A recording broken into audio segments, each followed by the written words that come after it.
yearn for horizons unexplored, for fellowship and purpose, for a cause worth dying for. To you, we can promise magic.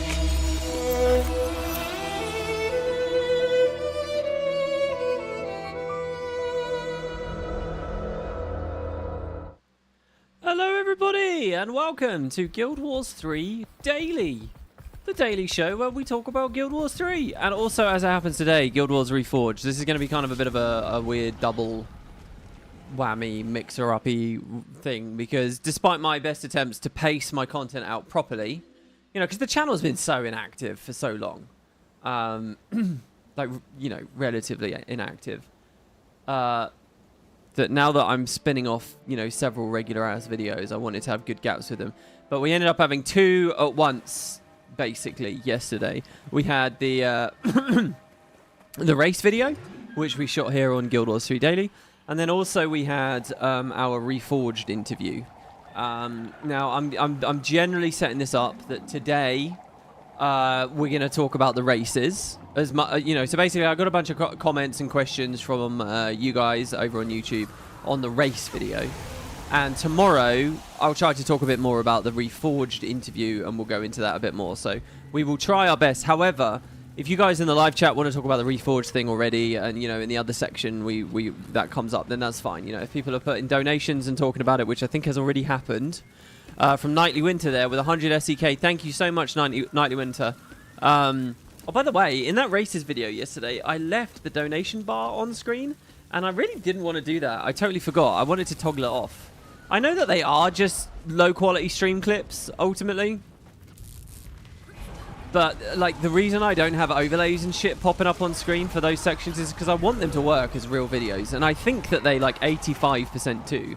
But putting a donation bar on there, I don't know. So that was a mistake. Anyway, Nightly Winter says, great Guild Wars 1 interview. Thank you. And many of you guys have been very complimentary about it and you thought it was a good interview. There is a bit about that interview in terms of my production that annoys the fuck out of me, and I'll talk about it in a second. Anyway, he says, great Guild Wars 1 interview. One thing I hoped you would have asked them, Dash, if they continue adding content whenever ready or start doing more announcements and reveals with possible roadmap in the future. Yeah, that's a good point, isn't it? Well, there was a post on one of the Discords a few days ago. People noted that 2 weeks have gotten really quiet lately. There's been very little from 2 weeks for a long time. Like, even this interview here, no one from 2 weeks was on the phone with me. And so someone noticed this and they messaged them in their Discord. And they said, I wonder if they've all just got their head down on something big. And they basically said, and the Discord response was something to the effect of this.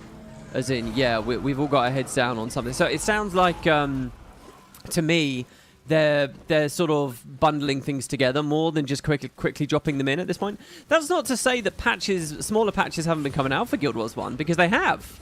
And we've seen them, and we've been covering them on those very sparse Reforged videos that we did. Which I do hope to get back to.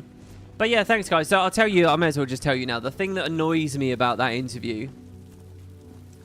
So what actually happened is I was very curious about how 2 weeks was collaborating with Arenanet. I was very curious about why they've chosen to contract other people rather than just put a pot of money aside and hire their own devs. You know, when you look at Lindsay Murdoch, why not hire her in-house or whatever? Why not basically just build the live team up? How have we got the, like a whole separate group and they're collaborating? And the fear is, let's be all honest, and I said this on the interview, this all made it in. The fear is that at some point that's going to go away, right? And then what? And we don't want to think in those terms, right? So I was very curious about that. So when I first sat down and did the interview with them, I asked about 2 weeks, and very early, and we kind of got completely off topic. We started talking about new player onboarding and stuff, which was all interesting too, and it was all fine too, and it's all stuff that I was happy to have in the interview too. But there wasn't an easy way to go back. The issue that the big issue that I had, right, was that I had written and I'd structured something pretty decent, and then, but by the time I was doing it, it was right around when the Guild Wars 3 announcement was going to be happening. and I didn't know what had exactly been announced yet, and it was a bit, what's going on kind of thing. So at the last minute, I changed and so with the Guild Wars 3 announcement, right, and the Saturday announcement, not the Guild Wars 3 announcement, but the Saturday thing, SCW has that quote in there saying we're going to do something totally new, right? There's that tease. They've teased something big. Now, I knew that such a tease... So when I'm doing this interview, I knew that the tease was there, but I hadn't actually listened. As I mentioned to you guys a week ago, I knew what the things were, but I hadn't seen the things. So I knew there was going to be a tease, but I didn't know exactly what the tease even was necessarily. And I only heard about that really, really late in the day. So I was like, oh, fuck. I've done this whole interview. I had the structure of my interview, basically. And then I was like, shit, this thing's going to look out of date immediately. Because originally what I had it written as, it was basically just me fishing for any kind of news at all, that they were doing anything at all. Not that there was like this weird structured tease and hint. So I bundled this new section in. I threw it on the devs at the last minute. And then instead of following a sort of a rigid structure, which would have flowed very well, and there's a dead, buried journalist somewhere deep inside me that would be furious about all of this, basically. But I kind of at the last minute changed it. So basically, I started hopping, instead of just following a script of questions that I knew would have a certain flow. That whole interview, I was just flopping all over the place.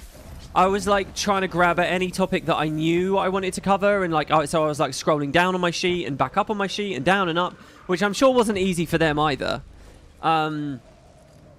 So it was all a bit chaotic. It doesn't come across as chaotic, which I'm really happy with. When I got to editing it, I was like, once we finished the interview, the first thing I said to them was, I said, oh my God, that was a mess. But I was wrong. It wasn't a mess, actually. It's almost imperceptible. It actually worked very well, and we managed to segue and, link the topics together, even though it was completely ad hoc, I think, very well. So I'm quite happy with that. However, the one issue then was when we were talking about 2 weeks, we got off topic, and instead of, circling back to exactly the nugget that I wanted, I kind of just let it drop, because I was sort of juggling the balls, really, at that point. I let it drop, and then when the interview ended, I said, that was a mess, I think. I said to them, guys, I'm not sure I'm happy with the 2 weeks section. I just want a little bit more clarity.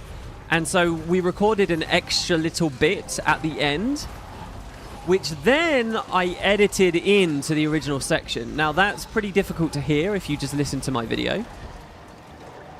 The video is full of edits. There's probably 300-400 edits in there. Little audio snips, removing ums and ahs, improving the pacing and the flow and stuff. Not changing the content of their answers ever, but there's lots of little edits in there. Anyway, there is a substantial transplant as well. There's a moment where I cut a completely different 2 weeks, like a second 2 week section, into earlier. And I thought I did a good job with that. But here, so what am I trying to talk about? There's a bit that I don't like about my video. And someone dropped a comment saying, I don't know about all these 2 weeks questions. And that guy is right. That guy that dropped that comment. Because I kind of fucked up. There's actually a section that sort of doubles up. I snipped a 2 weeks bit in very early, and then without realizing that in the chaos, previous version of me had looped back to it anyway. So there's kind of 2 mini 2 week sections in there, and that's just my bad in editing. There was a bit that basically there's a bit I should have cut out that I didn't, which makes it sound a bit redundant. And I think from your perspective in the audience, if you just listen to that, it sounds like I'm obsessed with the topic. And we kind of do redundant chat. And when I listen to interviews with devs and stuff, I hate redundant chat. Believe me, I've spent much more time as the nerd just sitting there listening to it, furious that the interviewer is asking boring questions or is lingering on boring topics while the clock is running down, right? Like, that shit infuriates me. So I didn't want that, but I feel like my interview did do that, and it was an editing mistake from me, really. That was all it was. It was an editing thing. So yeah, that second 2 weeksy bit shouldn't really be there, but whatever. Overall, though, everyone was really nice, and they said it was a nice video, and I'm glad. And finally, I can talk about it. So they're doing something with skills. Very interesting, right? There's actually a lot of really cool little hints and things in there that suggest to me they're going bigger than I think I was imagining that they were going to go. When I was editing, I was like, I should have really written a log of my own notes on my own fucking thing. Because as I was editing, I was thinking to myself constantly, oh, it's interesting they said that.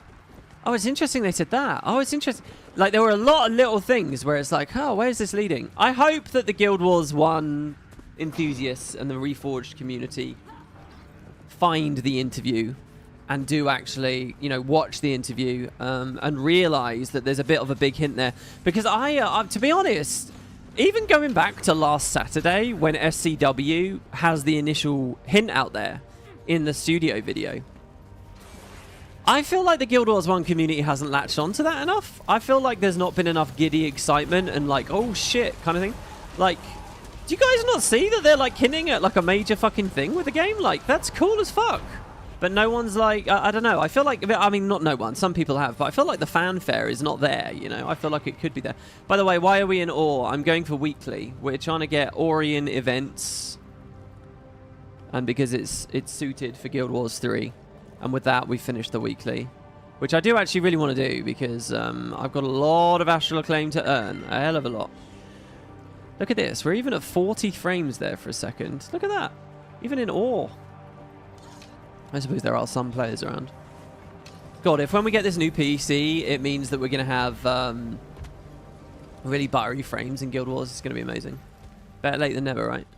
Okay, so we come to this area now. So yeah, anyway, as far as Reforged is concerned, drop me your comments.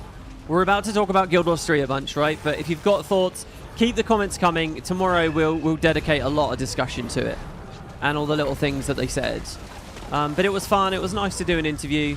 I know some of you guys have also said it would have been nice to have seen their face cams. It would have. I still don't know. I don't know that I made the wrong decision there, though, because I do think it's very awkward if I don't have a cam and they do.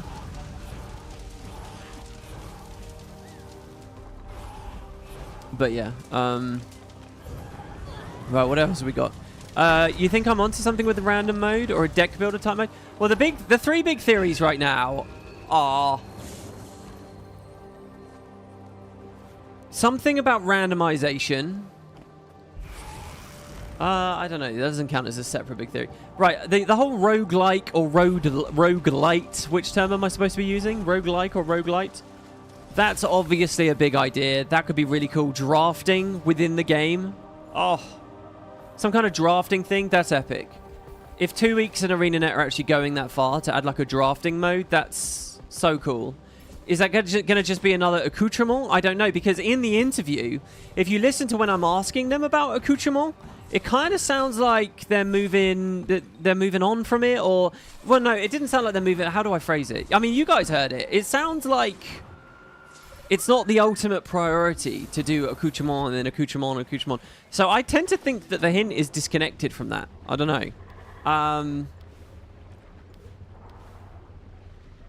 So that's theory one, some kind of drafting thing as you go through the game. And that's kind of what I proposed when I talked about my stupid little... Do you guys remember that show? Do you remember when we played through factions? Drafting the animals? I think like a pure randomizer type thing, and obviously drafting has random elements in it, but like a bigger randomizer thing, like when you see Ocarina of Time randomizers and stuff, right? Where you can randomize upon many different parameters. I think that's a really interesting one too. And what was the third big idea of what they were going to do with skills? Oh, yeah. Another idea. This came from you guys in the comments, and it's a shame. If you watched my Death of Guild Wars 1 video from, what, like 6 years ago now, it's pretty old at this point, I talked about how seasons would have saved Guild Wars 1. Like how you would have different formats. Like you should be able to opt into the Prophecies format, which means you're playing with only Prophecy skills during Prophecies balance. No... assassin, no ritualist, no this, no... And from a PvP perspective, that's quite captivating, right? Or then maybe you have the factions format, or you have the Nightfall format. And then when you go forwards, and because if they had kept doing campaigns the way they originally were, especially if it was every 6 months, which is just insane, but 2 classes every time and stuff, they run out of roads so fast, and the balance just becomes insane, like Pandora's box. So seasons would have saved them. Now, I don't know how big Arenanet and 2 weeks are going with the game. It sounds to me like as long as people play it and they can earn money, and you'll notice in the interview they were very, very diplomatic, right? the subtext is we need money to be able to keep doing this, right? They didn't outright say that. They said as long as people are fans and want to play it, but let's all be real, right? They need money, right? As long as they get money, who knows how big or small they'll go, right? And I think the idea, if we do end up talking, and I asked them about this, if we end up talking about shit like Utopia, not that I think they have to strictly do Utopia or Guild Wars Beyond. Not that they have to strictly do Guild Wars Beyond Nightfall, by the way.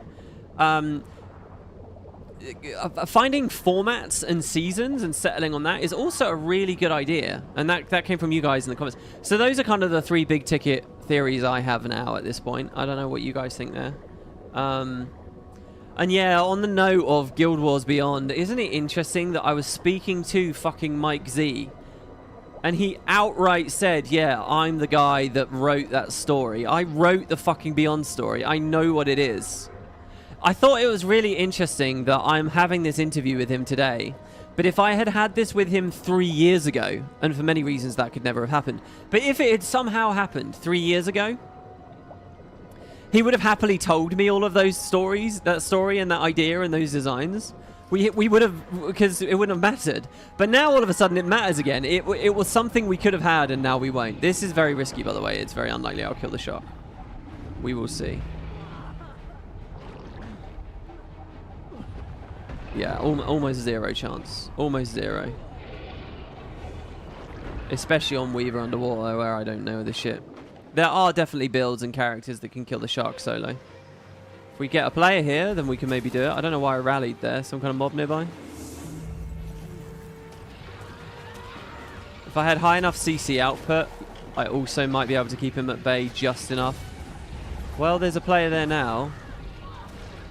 Necromancer. Minions, which is pretty good. It could mean that we get to free cast for a bit.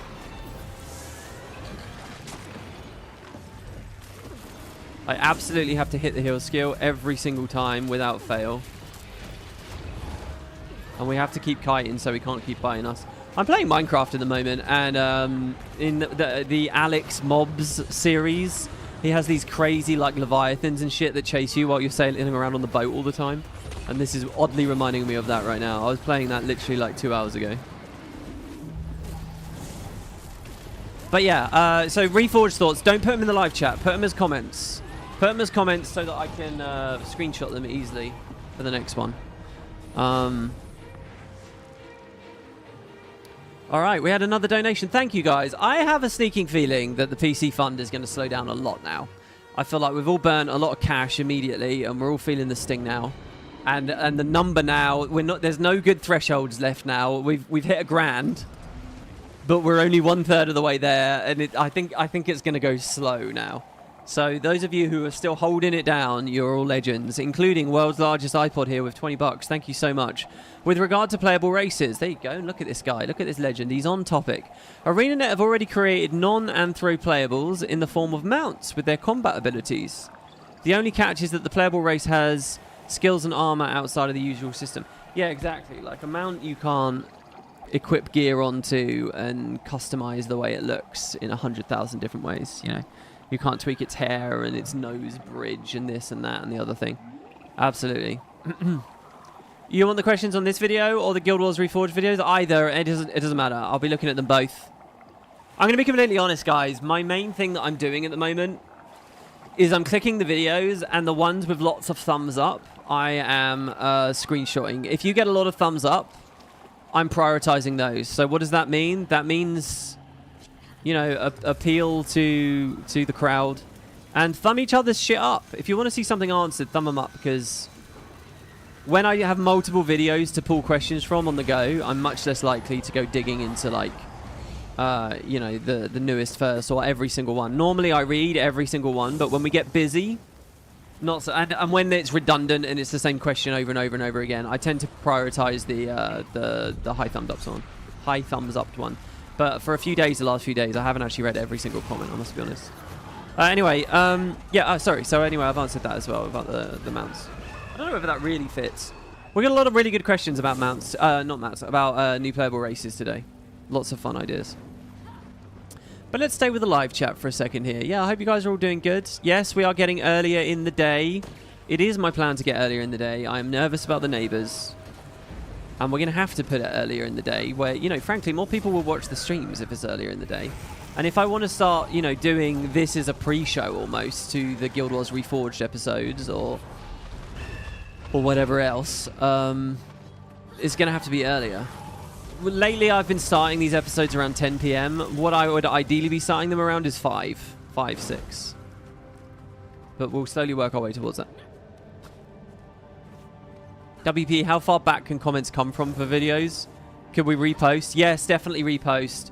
And not long. There's 2 ways in which I get comments off of you guys, right? I have like a mega feed of everything that comes onto my entire channel. And it's sorted by newest first. It's not sorted by thumbs up. It's not sorted by people who put donations on comments, which is rare, by the way. You know, for all the people that complain, oh, he turns his streams into videos now. The reality is people are a lot more generous on streams. Way more generous. Anyway, so I have a mega feed. So if you go back to Prophecies episode 1 and you type a comment, I'll see it. If you go back to, you know, the My Story video that someone linked the other day, where, you know, really weird, Cormier versus Traherne or whatever. If you go back to my Heart of Thorns interviews, because my recent interview was of interest to you, or some shit like that, or my Path of Fire interviews, you can do that as well. And I'll probably see them from the mega feed. But I only really respond to people on the mega feed if it's on kind of a curious, weird video, you know, like if it's someone watching Zeus at the moment or some shit like that, another game. Aside from that, what I will do is I will click into the recent uploads, the recent live streams, the recent dedicated videos, and I will sort just by thumbs up. So, and I only do that in recent few ones. So yeah, that's kind of the idea there. Hopefully that makes sense. We're just defending this place. I remember this shit. This was so straight at launch. Doing the metas was so exciting. Shibarito with $10. Wow, you're like a frequent flyer now, Shibarito. You really are. Just be a pay pig. And get your question in anyway, XT. Yeah, and that's obviously jump the queue with a donation. Side note, please do keep trying to get more interviews. I would love to see the Guild Wars Reforged team be more, even more open with dev work. Look, I would love it. I would love it, love it, love it, love it. I think everyone's open to it. It's just a question of scheduling and opportunity and... You know, I think being fair to the other content creators as well. I don't think just one content creator should get all the interviews, for example, or anything like that. So it's not my decision to make. Obviously, if it was my decision to make, I would invite them on for a 1 monthly podcast where we shoot the shit about Reforged and we trick them into making commitments that they never should. But that's not going to happen. So I don't know. And I'd love to talk to the 2 weeks guys as well. So trust me, from my end, I've done everything I can to try and hopefully leave the door open for more interviews. We'll see how they feel about it. And look, if you want me to have more, share the video. Somebody made a Reddit thread about it on the GW1 subreddit. Thank you. They did it while it was still just a premiere, so most of the comments are about irrelevant crap or the fact that the video is not out yet. So... But hey, which again, it's like, come on, guys. The Reforged community should see that shit. That's not me just being selfish, but like, that's because that's a cool hint in there. There's some cool little tidbits in there. Oh, God, bingo.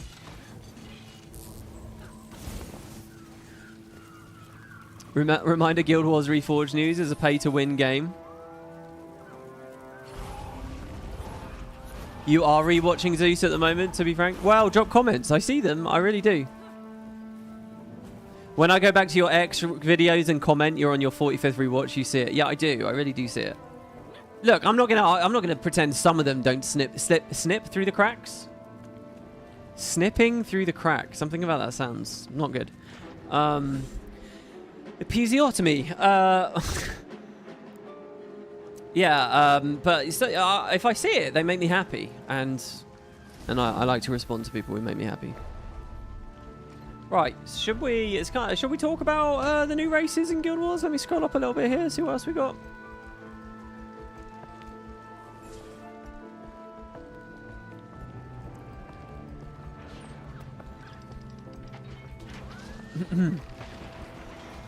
You think people are just jaded a little bit until there's confirmation on what it is? I'm a bit outraged at the prospect of any Guild Wars 1 fan being jaded right now. Jaded? That's not the right word to use. Jaded by what? What the fuck has jaded you? What, the brilliant news that you're getting shit for the game again? Jaded by the fact it's not absolutely perfect. Look, I'm not saying don't criticize, right? I'm not saying, okay, let's be honest about the shortcomings of the new dungeons, right? Because I'm aware that there's been threads and discussion about that. I'm not saying just like wank them off and say everything's brilliant. But jaded is kind of a very specific idea that like you've been let down over and over and over and over and over and over and over and over again. I can understand being jaded last year because it's been so many years of nothing, so you're jaded to the idea that I will do something big. But you're in a new era now, man. Where the fuck is your enthusiasm? Even just a little bit? Do you not believe in anything? I don't know.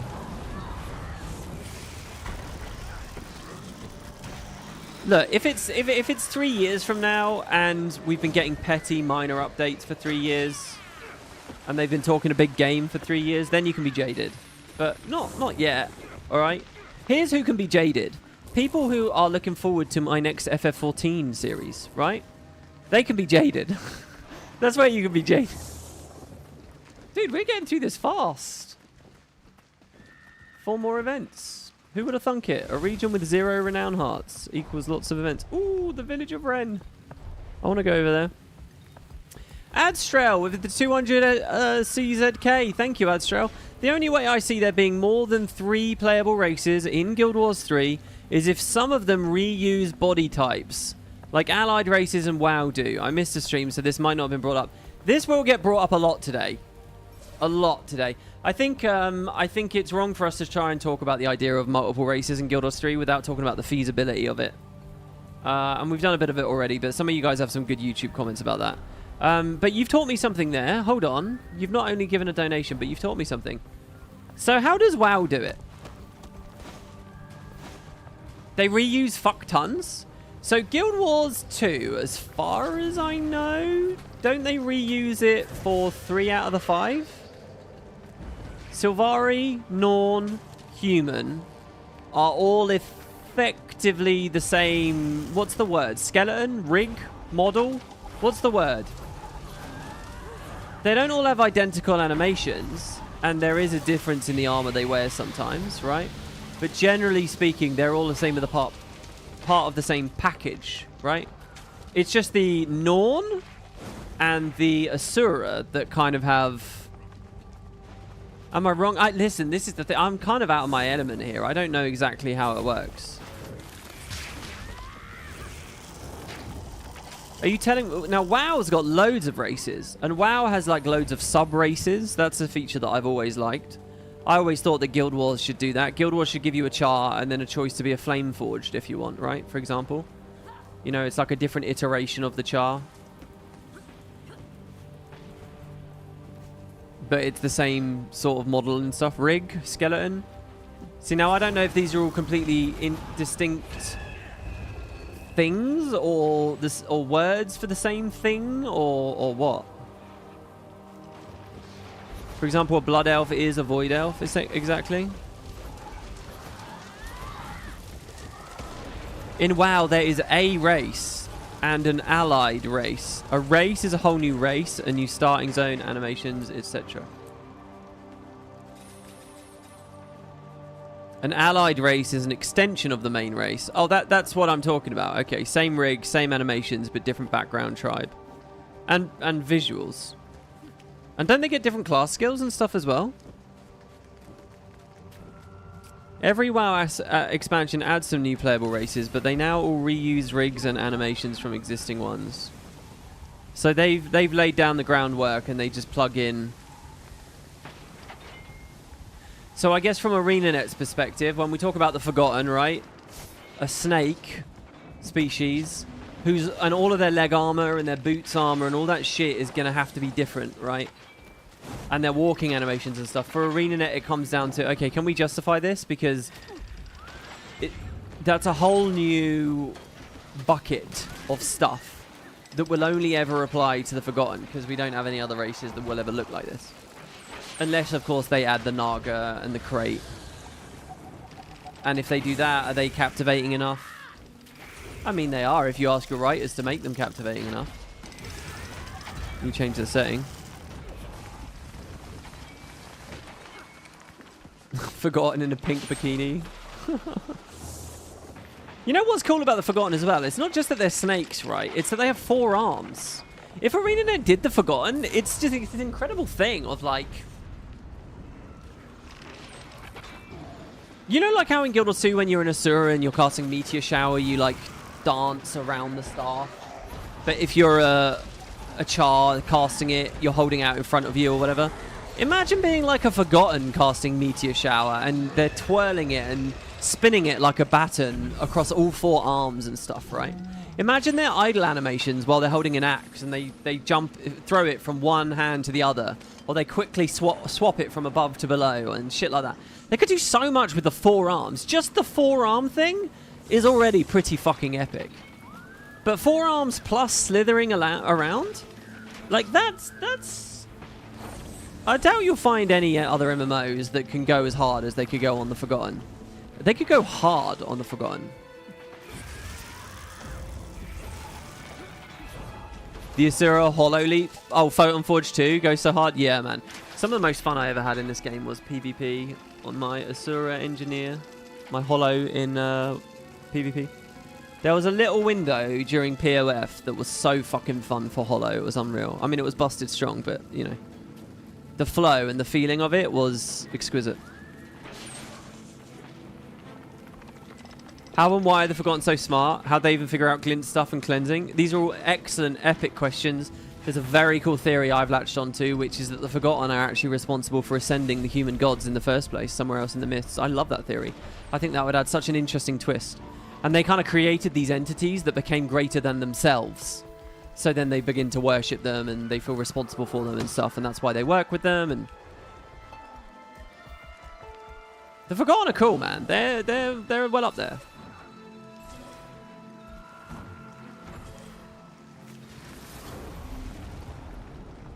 Imagine Forgotten on mounts. Okay, guys, live chat. It's time to take a back seat. Let's do the Q&A section. I'm gonna clear one more event. It's this one here, the Cali. Actually, no. Let's just finish our objective here. What do we got to do? 2 more events?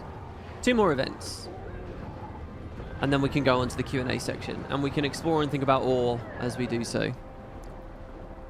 Hey, Sickwiz. Sorry, no, it's Sizwig? Is that how I say your name? Sizwig? Hey WP, I know it's early days, but will you be planning any competitions around Guild Wars 3 content? It's always really seeing your community engagement with those. No. And the reason is, the last big competition I did really stressed me out. It stressed me out in 2 ways. One was the... So I used to work with a guy called Welk, who used to do some thumbnails, and I go back on my channel and I see those thumbnails and I think they look really cool.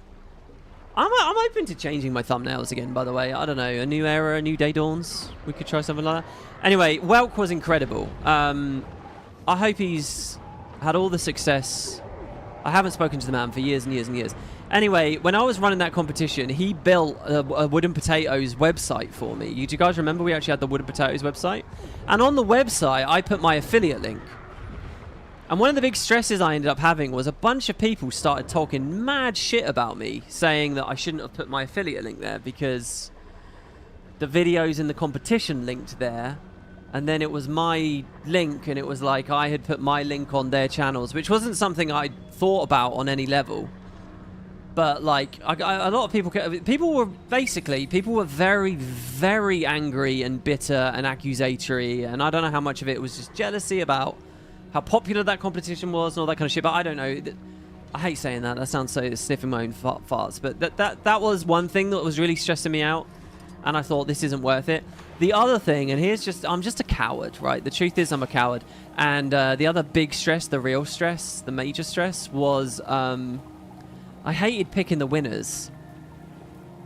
I had a lot of really angry, really disheartened, really disappointed people messaging me saying, I can't believe you didn't let me win.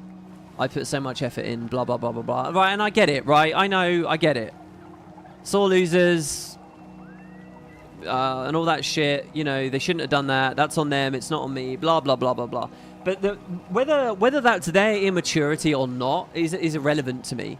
All that's relevant is I made a lot of people's days like really shitty, and it was just hard to judge. When people do big competitions like that, there's a reason that the panel of it's like a panel of judges, and you never know exactly who it was or the reasons why.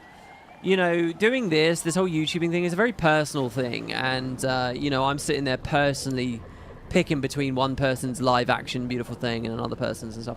So look, whether I'll do another really, really big competition like that, I probably won't. I don't want the stress or the aggro of it. It was a lot of fun. I don't regret doing it, but I don't think I'll do anything like that again. Hopefully that's fair.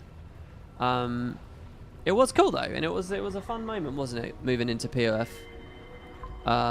For people that don't know what I'm talking about, we gave away every single legendary in the game to one person. And this was before they were all devalued.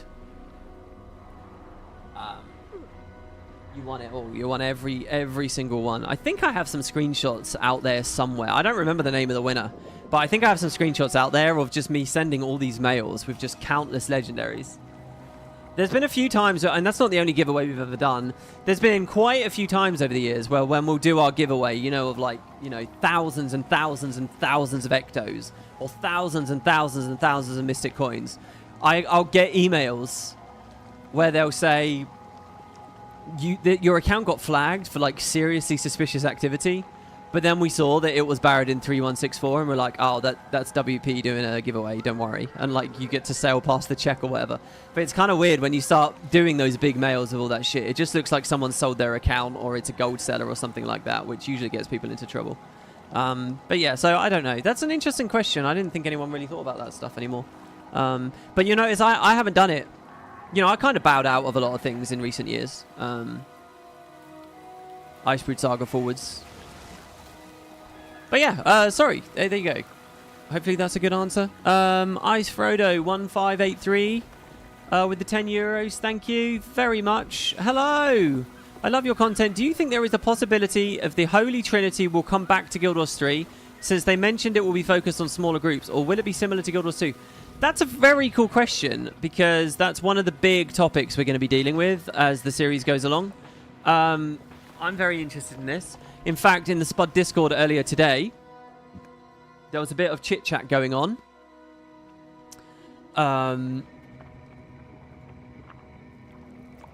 Sorry, I'm getting a screenshot for you. There was a bit of chit-chat going on. Oh, no. Yeah, no, yes, no. Oh, I deleted it already. Hold on, I bet I can get it back. I can get it back. Oh, I can do something even better. Oh, I'm growing up, guys. I'm learning how to do this job.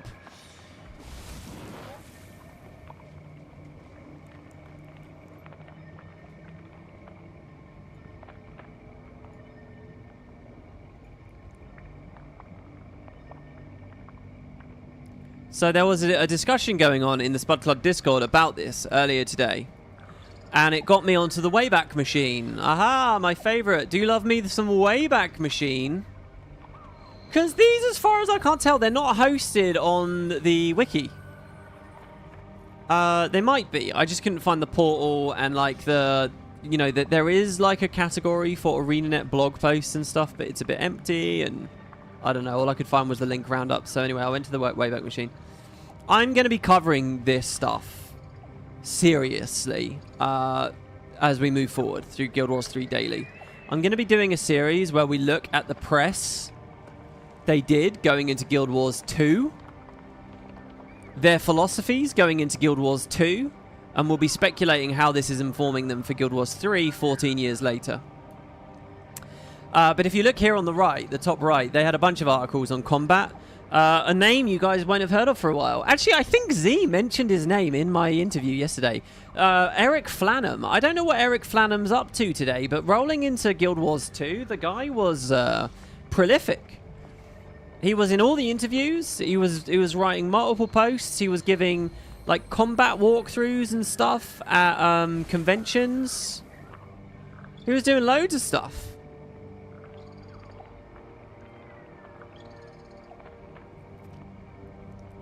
So Eric Flan, and I don't know, I assume he swapped to another project when Guild Wars 2 came out. I don't know if he's at the studio now or what. Anyway, I've never met him. He's a dev I've never met. I don't know what's going on there. But anyway, he wrote this series about combat in Guild Wars 2. And again, I'm not going to read all of this because we are jumping ahead. I'm going to do a series on this stuff. But check this out.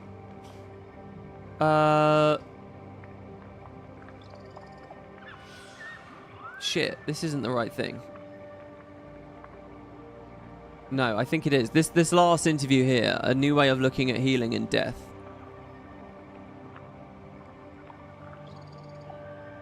Where they talk about the down state and stuff. Let's just read this. Ready? Check this out. I put a screenshot in Discord earlier.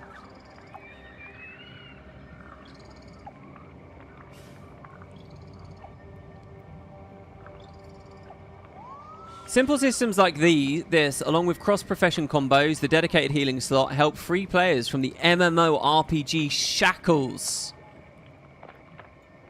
They let us break the mold even more. We're making players more self-sufficient, but are also providing appealing ways for them to effortlessly work together to create more inspired moment-to-moment experience. That is why Guild Wars 2 does not have a dedicated healing class. Everyone take a deep breath. It's gonna be okay.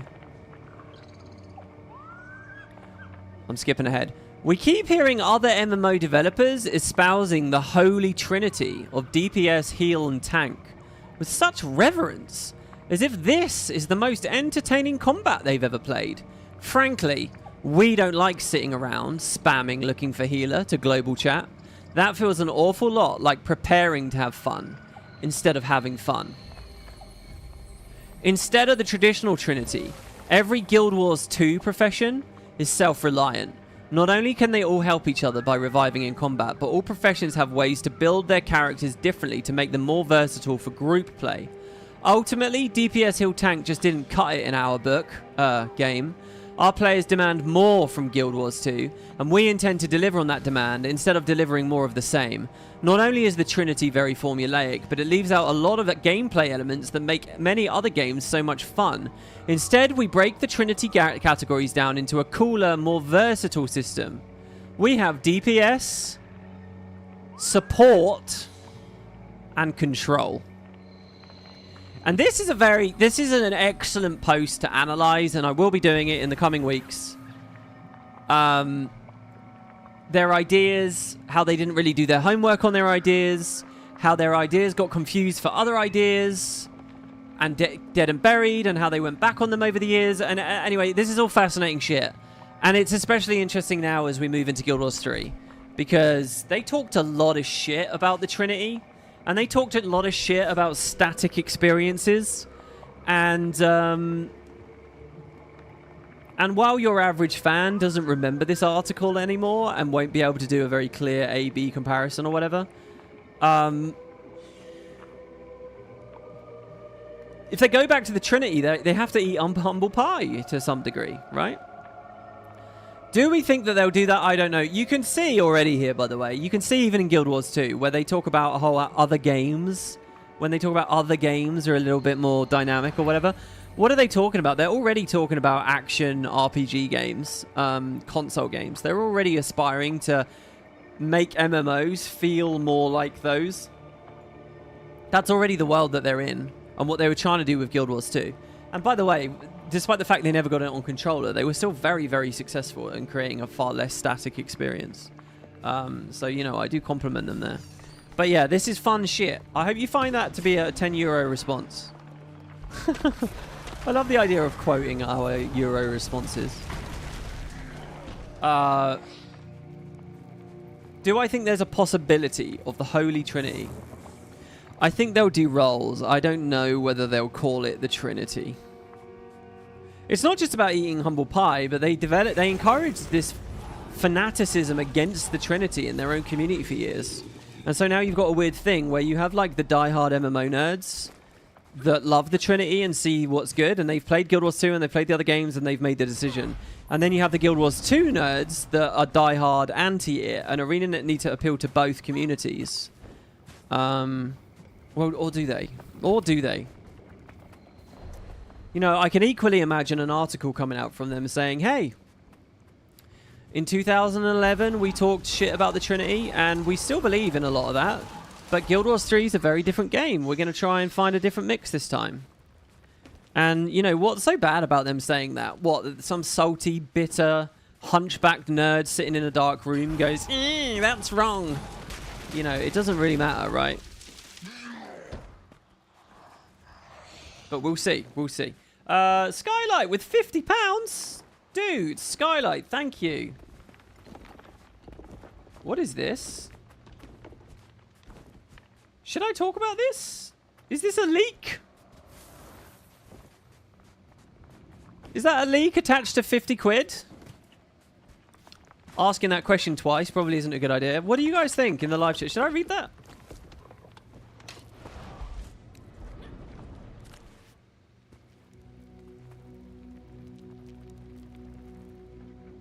Okay, I'll talk about it, but I won't say where. Someone dug up a combat designer show reel. It's not as serious as I think. Okay. It showed combat system with dynamic camera angles and momentum.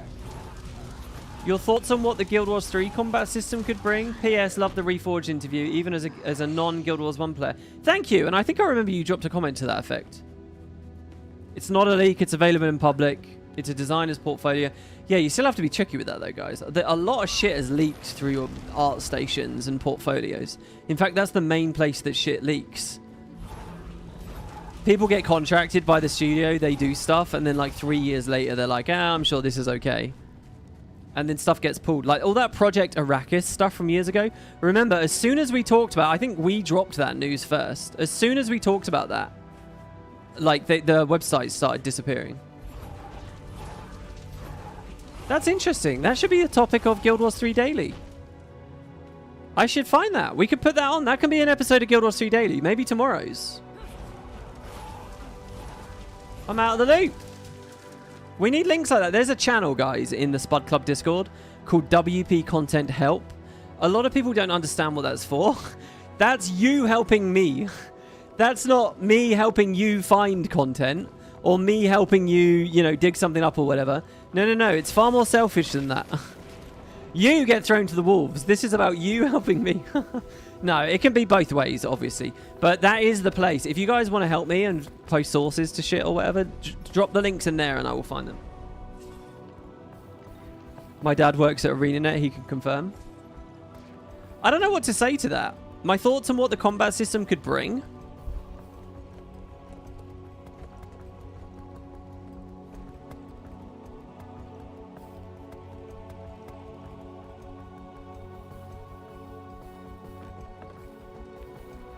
All I can say is I think they're going for something close to Monster Hunter. That's what I think. I think they probably really like the scale, the pace, the interactions with the bosses. You know, the clarity of the combat, the weight of the combat. I know it feels like they don't care about weighty combat in Guild Wars 2, but that's just power creep and bending over for people whining about balance. I think all I can imagine is something more Monster Hunter-y. I don't know. Look, I have my failings. We all do. One of my big failings is I'm too much of a mono gamer. To be honest, I don't know, really. I have very, very few like things that I can say, oh, I've played this. This is a 4 to 5 man party, buildcraft RPG with momentum at its heart. I don't know what that means. I don't know what that means. I've never played a game like that. Have you guys ever played a game like that?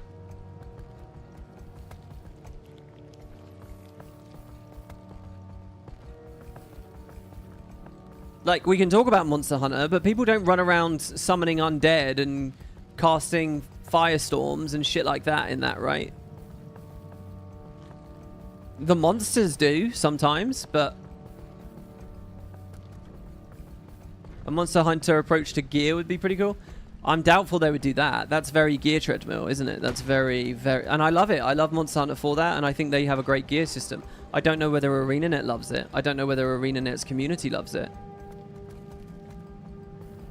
If they did the Monster Hunter style of gearing, I can guarantee you...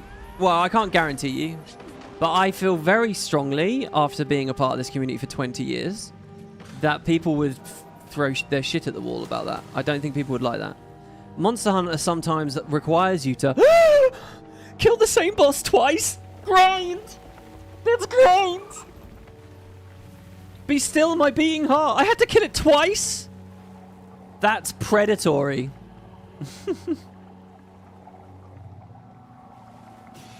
No, I don't think they would accept it. Sorry. I'm being a bit hysterical myself there, but you think momentum means like running up to enemies, hitting them will deal more damage versus standing in front of the enemy and hitting them? That's my theory. Okay. Okay, ready? Come on, Debbie. No, screw Debbie. Let's not do Debbie, alright? Let's instead have Nancy. Negative Nancy. Let's get her in. She's much better. Oh, hello, I'm Negative Nancy. Here's my opinion. My opinion is that since Path of Fire came out, I've already had that experience. The faster I move on my Griffin as I lunge down, the more damage I do. Or the Springer Bomb, or, you know, these things are there already, and I sort of just scratch my head and I say to myself, it's sort of a gimmick, isn't it? It doesn't feel like much. So look, if we're distilling it down to that, I don't know, man. I'm not really... It's okay, but it's not like a tent pole of my entire combat system. I couldn't sell an MMO on that. I'm not inspired about that. I'm not on that hype train.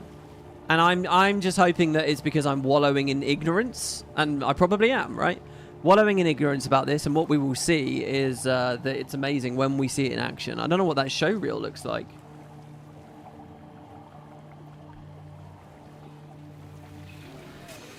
Oh no, I got an okay, says Snakers. Is it the okay is a bad sign, is it? It could be a very good sign, you know. What if WoodenPotatoes takes a chronically terrible? So if you get an okay, that means that you're on the right side of history. You know, it's like those people who are chronically interested in failing products, and if you can find them, like through internet cookies or whatever, once you've identified that community, you can actually base your investments on them in terms of what to avoid, because you know that whatever they're into is just not smart. By the way, speaking of that, in the Reddit thread about the Reforged interview, there's a poor guy in there. A poor man. As I said, someone posted it like, you know, 18 hours ago, and the video wasn't going to go up. It was just a premiere for the first 14 hours or so. By the way, I was fast asleep. Was anyone there at the actual countdown? What was it like? Was anyone there in the live chat? Oh my god, I've just realised I didn't read the live chat. There was a live chat, wasn't there, for when it came out? Was there a live chat on the Reforged video? Oh, maybe there is a lot of cool comments, and I would have missed them all if people were just chatting away. Because I set it as a live premiere, so people should have sat in a room and there was a countdown and there was like I picked like atmospheric theme, I think, or something. Yeah, people were there. Oh, I'm so sorry I wasn't there. It was my own thing and I wasn't there. I was asleep, guys. Yeah, I know it was 3 p.m. I don't live on UK time schedule at the moment. I probably will soon. Well, not soon, in a few months. Some people were yapping away. Were people being nice? Did it need moderation? Because there won't have been any. It's not as fun to chat at a pre-recorded video. Well, knowing that your comments will be there forever, I think, is something. It wasn't a nap at 3 p.m. It was full on, I was asleep. Anyway, sorry, to finish my point. So the Reddit thread was up, right? Making people aware of the premiere. And someone put a comment, right? Some poor fucker. They said, and I'm sure they'll be listening at some point. They said, oh, I'm really excited. I want to know if WP asked about the Steam frame. I want to know if WP asked about 3D or VR, right? And all the Guild Wars Reforged people looked at that in that subreddit. And they thought, what the fuck are you talking about? Because none of them care about VR. None of them care about stereoscopic 3D. None of them care about the Steam frame. Of course they don't. Arenanet's never talked about any of those topics. Nobody cares. There's barely any updates going into the game. Why would anyone in their right mind mention it? So this poor guy who was excited to see if I'd ask a question on that topic got downvoted like he was obscene. And I looked at that and I thought, holy shit, this poor guy, he's getting destroyed. And I did ask them. I did ask them about that. Why? Because, guys, I'm a fan too. And that actually wasn't on my list. But, oh, was it on my list? It might have been on my list. That's just something I wanted to know, right? I couldn't let the opportunity slide. And besides, Arenanet themselves were interested in 3D with Guild Wars 2. Guild Wars 2 actually renders incredibly well in stereo 3D. They recently got rid of the option, which is a shame. Like with Secrets of the Obscure, they finally killed it. But it runs very well. I've done videos on that. I've done videos about Guild Wars 1 in VR. The Steam frame is not just about VR, by the way. It's about flat screen gaming as well. It hooked into the mobile discussion very well because Guild Wars 1 is an old game and you would get the frames there. I was just fascinated by the idea. And not only did I ask it, but I actually got some interesting responses out of that as well. We actually got a bit of a back and forth. And I knew that I'd got a bit of a back and forth, remember? The video wasn't new to me. So I'm sitting there thinking, I fucking asked them about this, and they were... What did SCW say? He said, you never know. No, and not in like a completely fob-off way, but in a, yeah, that's totally possible kind of way. And everyone was just downvoting this poor person. And I thought, well, there you have it. I mean, I understand why, but yeah. That person's your one truest fan. Yeah, I actually respond. I very rarely type on Reddit, right? But I actually responded to them today after I woke up. I said, hey, man, once it was out, I said, hey, look, you were right. I see the tragedy of this here. We have another donation here from Papa Bungle, and then we're going to get into the questions, everybody. Monster Hunter is way too geared towards fighting one giant enemy at a time. I think Guild Wars 3 will be much more like Dragon's Dogma 2 with small and big enemies. Well, is that fair? Because Monster Hunter, when you're in the hunt phase, yeah, fine. But in terms of exploring... Remember, we're only talking about combat.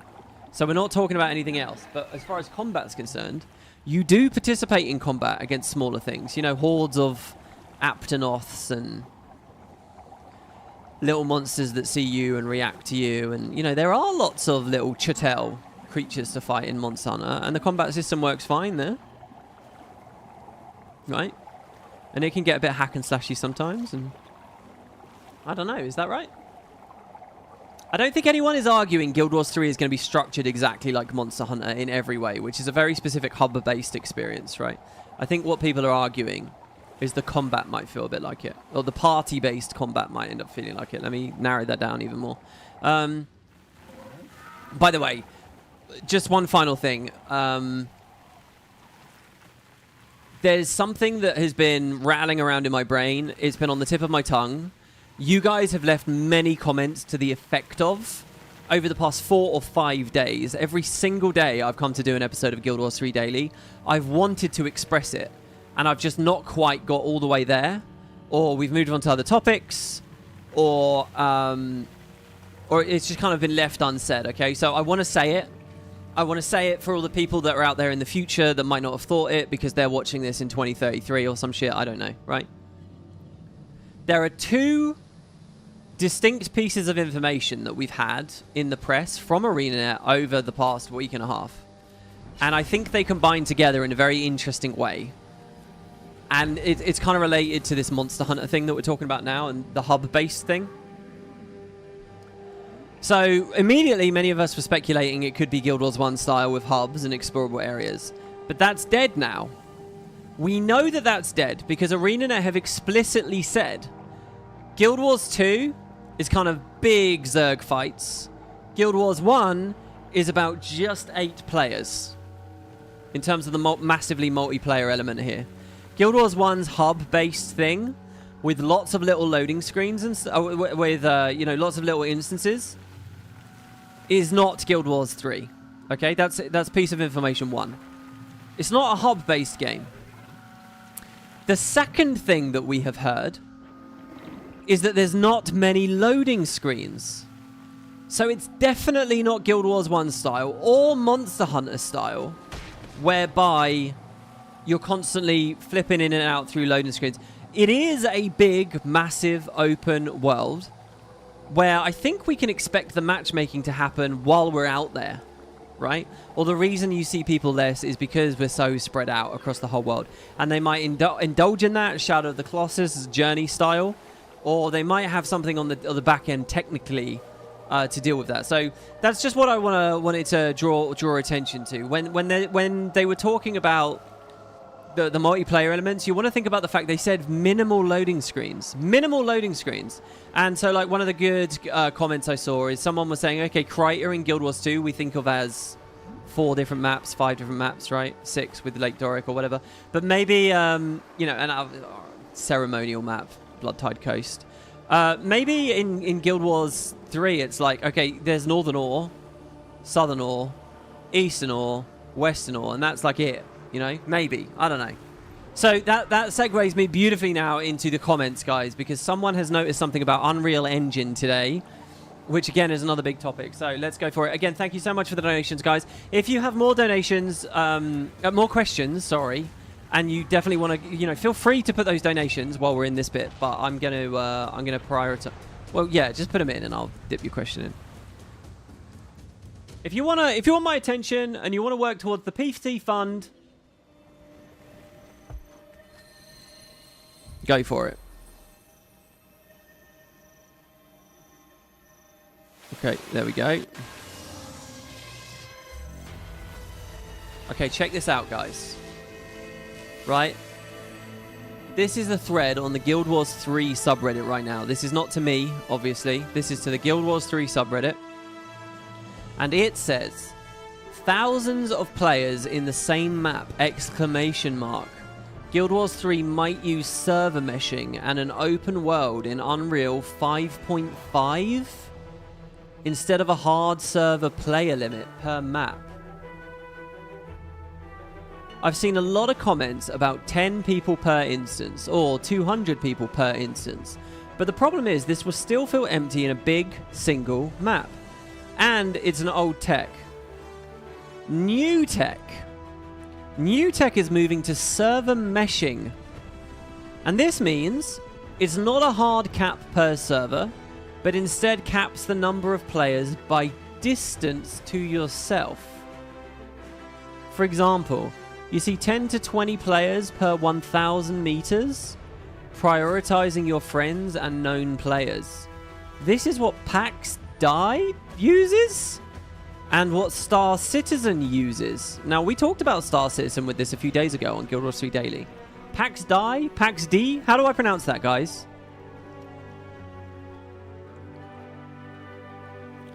This would match with what was said about not being a 200-player fights like Guild Wars 2, but still generally feel like an MMO. The counter-argument is that Unreal Engine 5.5 is only 2 years old. That said, if Epic worked with PAX Die to give the feature early, then they would have been open to give it to Guild Wars 3 early as well. And then he has 2 links to like some technical videos that I haven't watched yet. Is PAX Day? PAX Day. Okay, thank you. PAX Day? PAX Day? All right, let's go with Day. Day seems good. Like Dolores Day.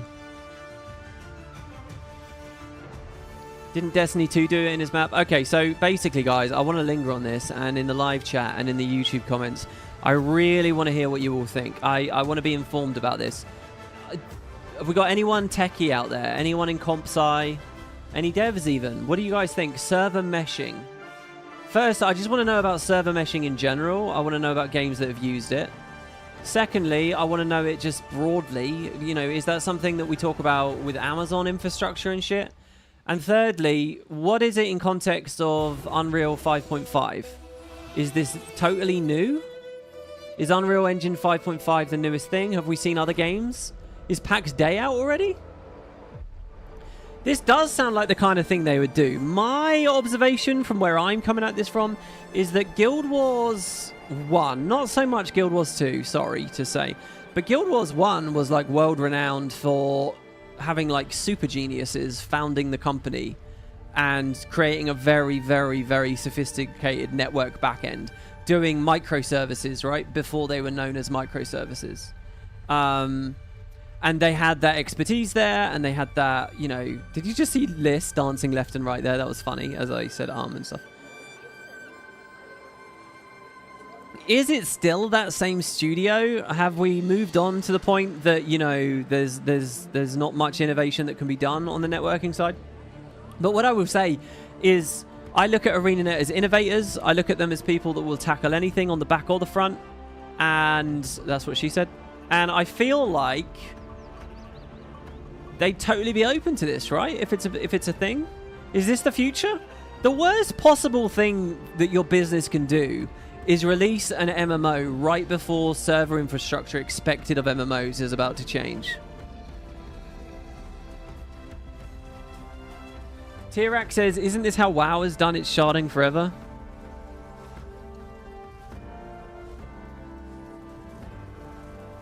It sounds amazing. Let's just imagine the utopian, realized, beautiful version of this, right?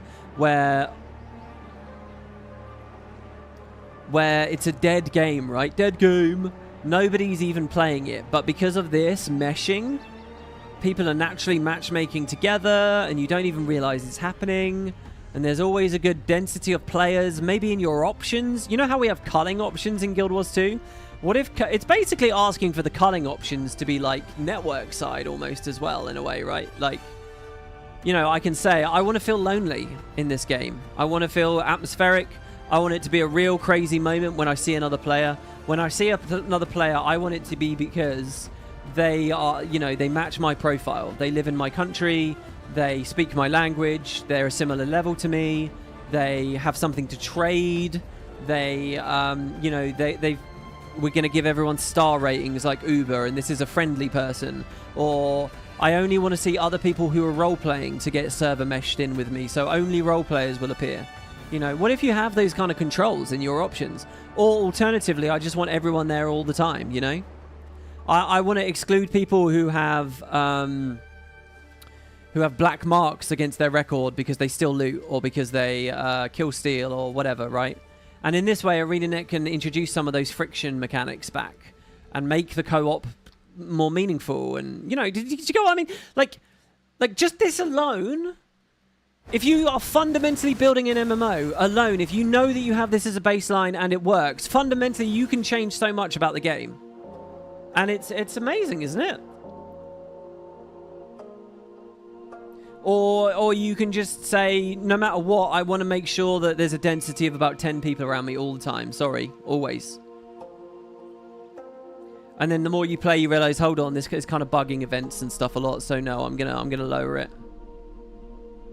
I'm not a big believer in putting offloading good experiences onto the players to figure out because of crazy options. So, you know, I'm not married to the options thing, but you get what I mean. They're calling it layering in WoW speak. So, look, listen, I've got to be honest, guys. If this is already in WoW, who gives a fuck? I thought we were in some bold, brave new era where you needed new game engines and all kinds of new shit for this to work. But it's just something that WoW does. Is it something that feasibly Guild Wars 2 could have done for all these years? It's basically Mega Servers V2 where players zone in with no loading screens. It's not, says Ben, exclamation mark, exclamation mark. Layering and sharding is totally different. It's not in World of Warcraft.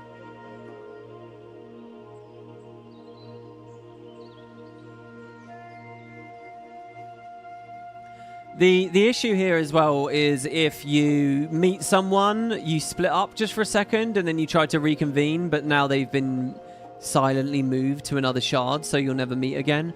That could feel kind of weird. That doesn't build communities. That doesn't establish friendships. It's something they could have done, but Unreal's tooling makes it easier and cheaper. Interesting. And what games do we have as examples that have utilized this? Is this like if you play a game like Elden Ring and the ghosts of other players are around, is that something similar? Isn't it a bit like Diablo 4 where you zone people in and out? Is it? I don't know. It seems reasonable they would use this. I like this because I've seen so many fucking like cynical takes that the only reason they've gone to Unreal is so that they can contract all the work, contract out all the work, and blah blah blah blah blah. This is something that actually benefits an MMO, you know. We've had so much conversation about how Unreal isn't good for MMOs. Here's a reason that looks good. It's funny because I always thought Unreal focused much more on rendering and presentation and stuff like that. I didn't think its priority was. I didn't think they ever cared about things like networking and stuff on it. I must have had a very narrow view of it. I can't find anything specifically called server meshing. So where's this guy, Suspicious Coffee, get the idea server meshing then? Are we the only people on the planet right now talking about server meshing because of this guy? Has he just created a buzzword?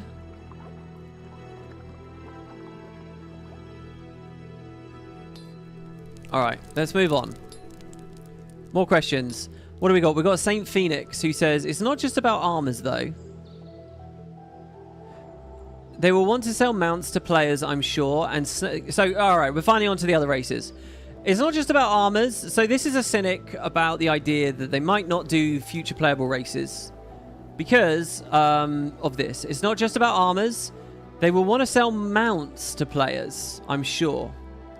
And snake bodies won't fit many types of mounts. And the winged people wouldn't need mounts because they can fly.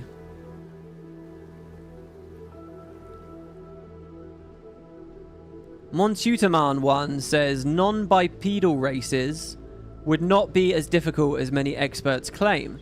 The animations would most likely already be in-game, and if you have no legs, easy to excuse the half-arse leg armor. It would take more work to model a human than a snake person. Humans have more limbs, thus more to work with. Okay, I don't agree with either of these people. I think they're both different brands of crazy or short-sighted. Sorry, guys. Arguing that it's easier to make a Forgotten because it only has one leg. That has to be a troll, right? That can't be real. Come on, man. They have to figure out a whole different way of it slithering around and being able to do that fast and slow without it looking weird. Different cycles at different speeds. And they can't just chop a piece of leg armor off. You know, they have to do bespoke work. That's the point. The chopping the one bit of leg armor off is bespoke work. Sewing it up, you know. Sorry, but I don't buy that. It is more work for them. It is definitely more work for them. All right? I just want to believe that they'll do that work. We'll come back to that in a second. As to the other guy, they can't do it because of mounts. Right, so sorry.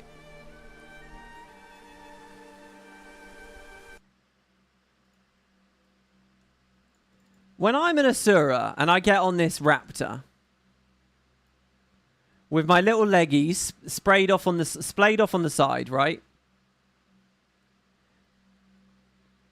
They've had to do bespoke work for how an Asura looks on it versus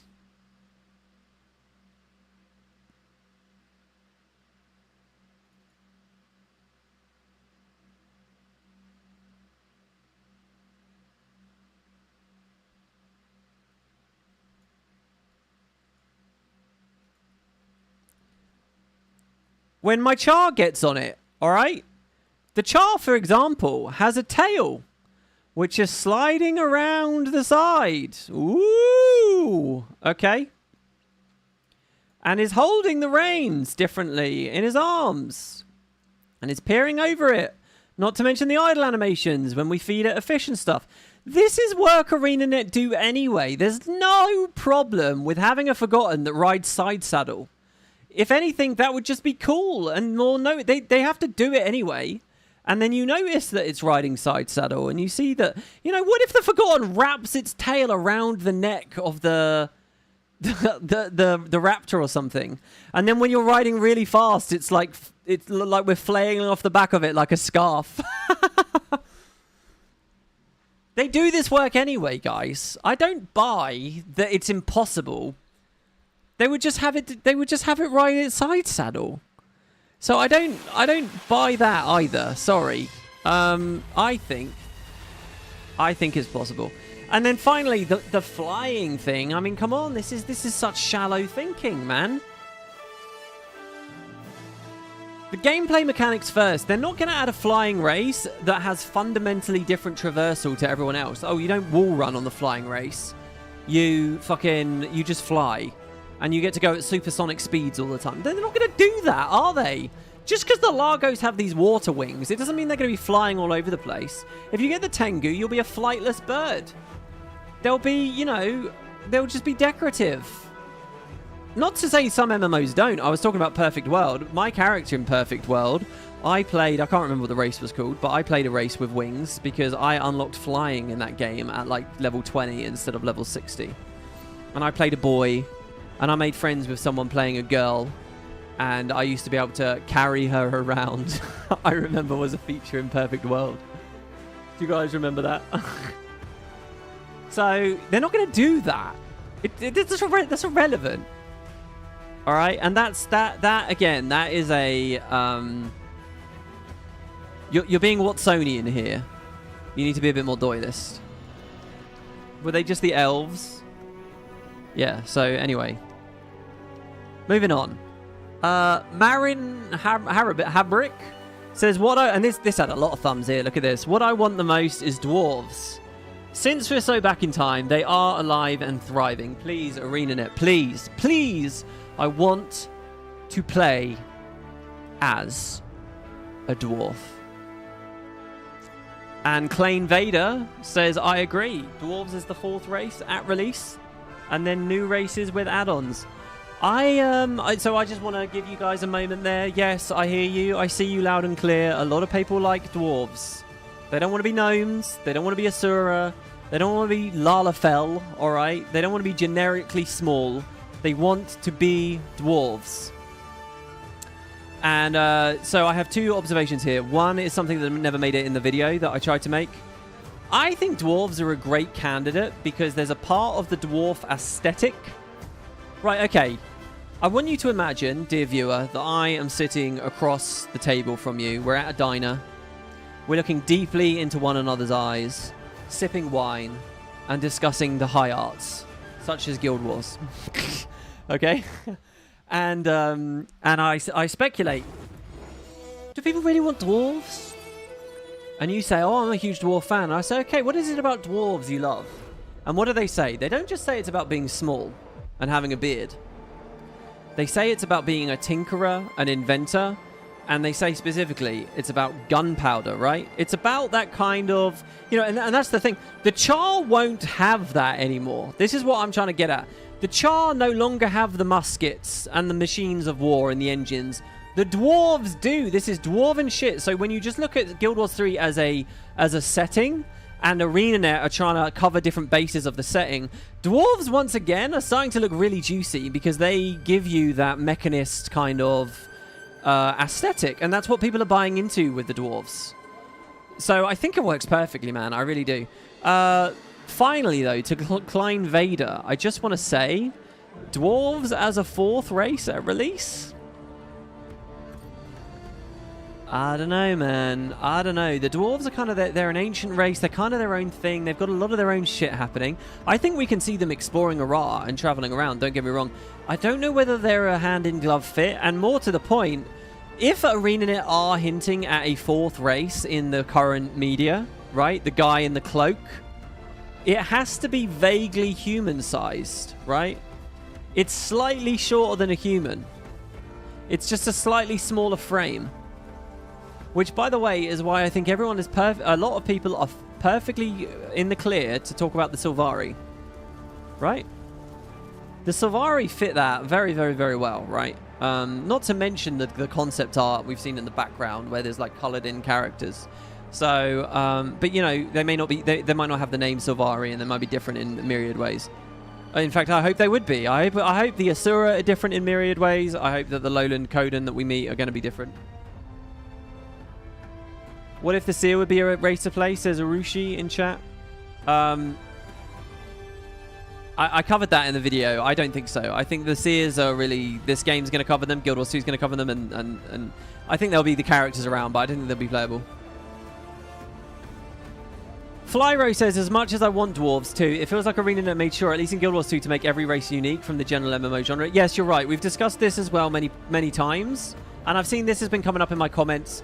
Yes, they did do that. And they very clearly said, like that article I just linked you guys. Oh, I'll just put on screen. Arenanet were very blatant about, hey, we want to carve our own identity. We don't just want to do traditional fantasy stuff. But they're not totally allergic to traditional fantasy stuff. Dwarves are, after all, a part of the setting. They are here in Guild Wars 2 stories at the moment. And you know, it's not about being derivative. It's about how you change it and shake it up and do fun things with it. And the Guild Wars dwarves and the Tyrian dwarves don't have to be a straight rip and a straight copy of the other franchises. I think just because they were keen on exploring new ideas 14 years ago doesn't mean they have to do that now. And if it does, where does it end? Let me ask you guys where it fucking ends. What? Okay, so they're not allowed to do dwarves in Guild Wars 3 because they didn't in Guild Wars 2. All right, what about Guild Wars 4 in the year 2050? What about Guild Wars 5 in 2077, okay? Eventually, you have to let go of things, and with that in mind, I'm happy already for them to let go of it. They want to go back to some traditional stuff, mix a bit of it in there, fine.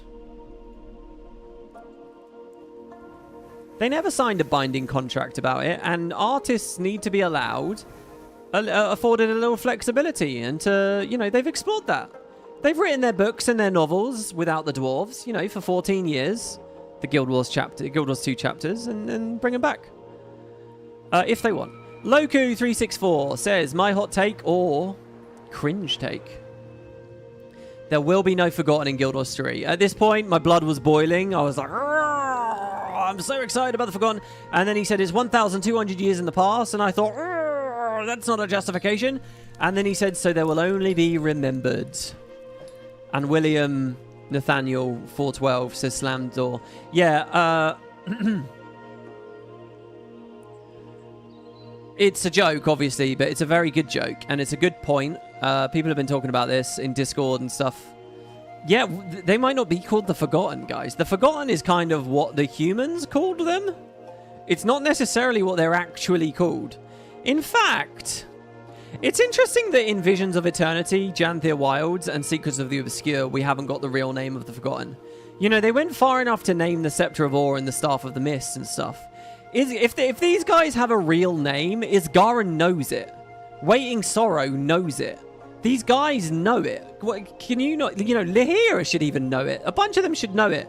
This is just why the storytelling in Guild Wars 2 these days is very awkward, because they're tap dancing around about 100,000 things they should be talking about.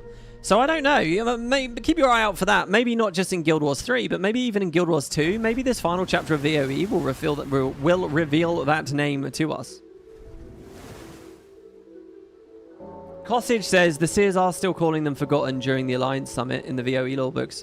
So there you go. Maybe they just are literally the Forgotten. But, okay, if their name remains the Forgotten, even in a Guild Wars 3 context, then that's pretty fascinating, guys, because that suggests deep history about them as mist travelers themselves. Was their world destroyed by the Elder Dragons once? And the name of, or an equivalent of the Elder Dragons somewhere else in the mist, blah, blah, blah. And they're called the Forgotten because they've forgotten where they originally came from and they've been mist travelers for that long. That's a very cool story, isn't it? Nomads of the Mists, and they openly use that name for themselves. That's some juicy lore. I like that. Write that. Ship that. All right, what we got next? We have Kakao Chen, who says, I still think the final race with the hoods will be Melandru's people. I am Melandru, the mother of the earth and the nature. Henceforth, I bind ye to these lands. When they suffer, so shall ye suffer. I like the idea that these stewards of nature are planty ex-humans bound to Or's well-being. It fits well within the purpose of the Veil Wardens. Also, that concept art plus banner depicted people in hoods would fit too, I think. These would be people who were punished. Their appearance could be a point of shame for many. If none were made once Melandru left, even if they were long-lived, by the time we play Guild Wars 1, Or's destroyed, their existence being tied to the well-being of Or. means we should never have seen one. Their bodies would decay like plants, so they couldn't be risen. That said, I really liked your Traherne's hunt thing. It just got my brain itching. Like, I'm not saying you're wrong. It could be. I'm not captivated by this myself. I don't like the idea that one of the races is also extremely tied to the human gods. I kind of like the idea of each of the major races kind of have their own stake to oar, their own claim. The Sylvari having a tree there could have nothing to do with the gods, for example. I think I like that. But maybe we are all going to be adherents. I also, it's like I mentioned the other day, I think there's an awkward imbalance to have one of the races is related to Melandru, but none of the other gods. Because all the gods have their factions. All the gods have their followers, you know. I do think you've got a cool thought about it being a curse and there being shame about it. I'm interested in that from a world building perspective. I'm interested in playing a character that's ashamed of his own body and something that's wrong with him and all that kind of stuff. I think that's cool. I'm interested in being abused by the population as they insult me and, you know, spit on me. It's why it's fun to play as an elf in Dragon Age, right? It's cool to be the underclass if the writers have the confidence and the balls to actually abuse you. Arenanet, when we talk about tone and stuff and Arenanet's too kiddie and stuff, that's the kind of thing that I think is missing. Like, you need NPCs to spit on you, to be xenophobic, to, you know, look down on you. And there's so little of that in Guild Wars 2 ever. Having a race that is on the underside of society is cool for that. But I don't know. And there's also the whole legally distinct Sylvari thing. People say that it would suck to put the Sylvari in Guild Wars 3 because it's Guild Wars 2's thing. Do you know what I think would suck as well, just in a slightly different way? It would suck to throw another plant race at us that just is just kind of a bit different. That would feel like a tap dance away from the Sylvari to try it. That would feel more ham-fisted to me than just doing another tree from another seed from the established lore. I don't know. You know? It's like, imagine how weird it would feel if we had another race that looked very, very, very, very similar to the Char. It's like, well, why not do the Char? I don't know. Especially worse if we've never heard of them before. I think you nailed it by pointing out the artwork with the leafy houses. That's Sylvari houses, must be. It could be Druid stuff. It could be Druidic construction. I think there is kind of an idea that the Druids carved their own houses and shit, so... Alright, what do we got? Delirium. Not only did Asura lost their hair when living underground, they also have their eyes increase in size. We can expect them to look a lot cuter, fuzzy, with smaller eyes than in Guild Wars 2. Hold on, I thought big eyes were cute. Small eyes aren't cute, are they? Small eyes are cold and calculating. You might just find Arenanet go for a mix of whatever they think looks good, and then that's it, and they don't think too deeply about it. What I will say on Fursura physiology, on the subject of Fursura physiology, we must acknowledge the teeth. In Guild Wars 1, I give you Exhibit A, Vec. When he smiles, he has shark teeth. Sharp, pointed rows of needle-like, nasty teeth. Yet in Guild Wars 2, they have, you know, human teeth or whatever, and that always sucked. I want to see the shark teeth back, guys. I want to see furry Asura with shark teeth. The eyes, I'll take it or leave it. I don't really mind. But if they go back to black eyes as well, that would be sick. Hey, we have a donation. Thank you very much to Rocker, skipping the queue. He says, could they do an undead race like the Awakened? Maybe the lore could be based on Zaitan influence or the Lich. Gren's Doom. I think absolutely yes. I mentioned it in the video yesterday. I think they could. I think they could introduce powerful liches that live in ore. They could talk about the origins of liches. And if Palawa Joko can make the Awakened, then why can't another lich make his own society of sapient undead that have free will and just be a little bit less of a despot, maybe? I definitely think that the undead are on the table. And, you know, I know a lot of people sneer at that because they say, oh, that's World of Warcraft. You know, Blizzard don't have a monopoly on everything, right? If we're happy to talk about dwarves being playable, I see no reason why they couldn't do undead too. And there's a lot of people out there who would like to play undead. I would like to play undead. WP, there's an Asura with sharp teeth right now on screen. What, Liz? No, she's got nothing compared to the Guild Wars 1 Asura. None of the Guild Wars 2 Asura designs are anywhere near as nasty and goblin-y and fucking sharp looking. The Guild Wars 1 Asura are amazing because they're conniving, manipulative little bitches. They're horrible, and in the best way. You didn't just out yourself as not having watched the video. I know, that's outrageous. Thank you for the €5 though, so you're free. Look, guys, I'm making a lot of stuff lately. There is absolutely no requirement any of you watch any of it. You know, just drop in, say hi, drop out. I think what's kind of funny is some of you guys watching right now, you're going to get tired of it. That's fine. And you're just going to go do some stuff. You're going to blink and look at the channel again, and it's going to be on suddenly on like episode 300 or something. And you're going to be like, where the fuck did the time go? I can guarantee that's going to happen to you all, because that happens to me all the time with various YouTubers and stuff. I'll be like, oh shit, the series still going, and now there's 1,000 episodes. What happened? Now the Guild Wars is picking up steam again. Is there any chance you'll do the audiobook for the other audiobooks? You loved my series for Ghost of Ascalon. Believe it or not, I've been thinking of that.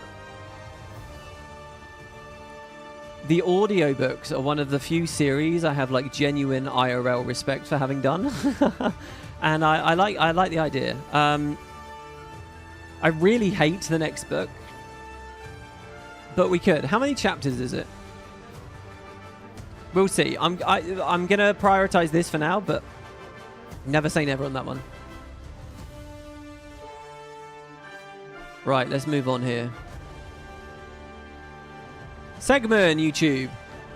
10 thumbs up on this one. I strongly disagree with the Coden being a downgrade compared to Guild Wars 2 Norn. Because in the video I said that, you know, the Norn offer you to shapeshift into loads of things. The Lowland Coden are just one thing. But Segment says, I disagree with that. The Norn are basically big humans. None of their racial features are properly utilized. They do not feel like giants, because even the tallest Norn is smaller than the Jotun you meet early in the story. They do not feel like shapeshifters, because they don't have beast forms, for example, compared to the Worgen from WoW. You cannot fight as a real werebear or werewolf.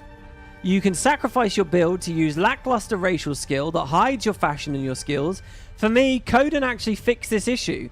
You cannot shapeshift into a wolf or a snow leopard, true, but you will be able to actually fulfill at least the big bear fantasy using your actual build and being creative with fashion.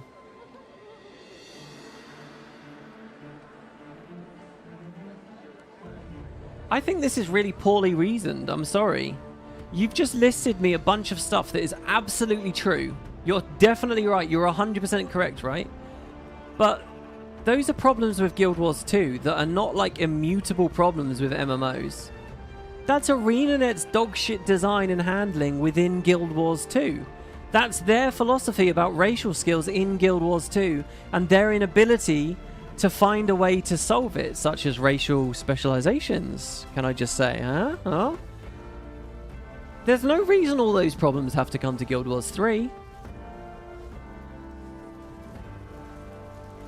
I think we have to look at Guild Wars 3 fundamentally as a fresh starting point with its own ideas. And maybe they can do it right this time? That's obviously the hope. You're goddamn right? Segment, you're 100% right. I don't want the Norn again in Guild Wars 3 if they're handled like in Guild Wars 2. Yeah, fuck that. They're just barrel-chested humans. The size difference doesn't feel like it matters. The writing doesn't feel very good. There's a great thread over on the Guild Wars 3 subreddit at the moment analysing the difference between the Norn in the two games. No, I'm not a fan of that, but I'm not coming at it from that perspective. I'm assuming that they're solutions-oriented and they'll find a way. To assume that all of these problems have to be there in Guild Wars 3, I think is wrong. I believe in a Guild Wars 3 Norn that can have you shapeshift properly, and it's like, it's not 30 seconds every 90 seconds. It's a full-blown toggle for you, however you like, you know. There's loads of shit they can do to resolve that. They can give you just a dedicated racial talent or button that you click that changes your form if you want. I don't know. And by the way, the gold standard of the bear form and all these other forms is to have them and armors on top, by the way. Like, I don't just want to look like a werebear. I want to be able to customize the bear's hair. I want to customize the bear's snout. I want to wear different gear on that bear, not just the weapons. I want to actually see the armor on him. And if Arenanet find a solution to that, then that's also the keys to the kingdom in terms of adding new gear and all that sort of stuff. See, this is where I'm coming at the product from, right?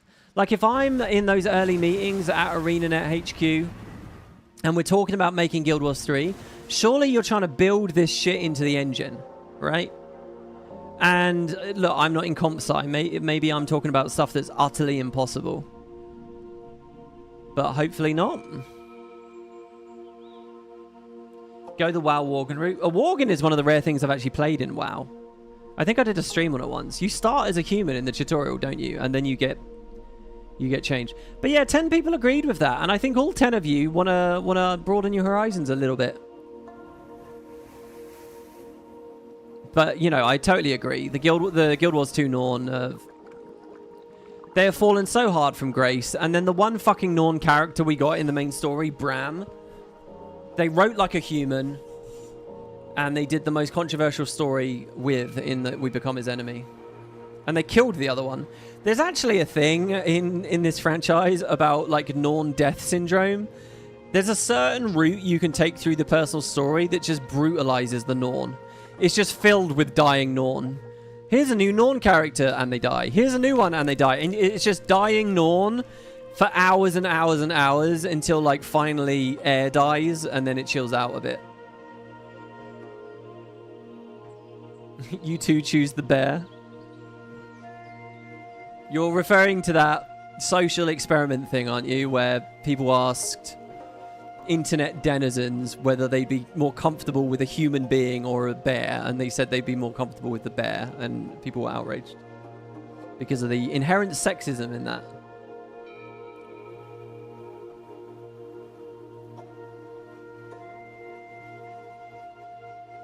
Be the bear I always wanted to be, WP. I'm trying. I'm just not that hairy, man. I'm trying, okay? I'm trying. I have to spray my chest to make it look like it's a hairier chest than it really is. My beard has a patch missing from it. What do you want from me? Next, we got Kalia Yori, 5365. Who says, you say you want oak hearts in Guild Wars 3 to be even bigger? Which got me thinking. In Guild Wars 2, we currently have champion risen giants wandering around Ore. And to quote, they're powerful minions of Zaitan that were once giants. Giants are far taller than other so-called giant races, like the Jotun, the Ogres, the Norn. They're comparable in size with certain Giganticus lupicus. Could they be around in the time period Guild Wars 3 is set in? And so... we could have these huge giants wandering around Ore back then that can make our playable races feel small and make the world feel so big. Just a random thought, but I thought it'd be cool, and they exist in Risen format in Guild Wars 2, so they must have been wandering around Ore at some point of time. Oh my god. Kalia Yori 5365, you have just provided... you've just made it onto WoodenPotatoes Hall of Fame. This is sick. This is amazing. Yeah, I didn't think about them at all. I hadn't thought about them at all.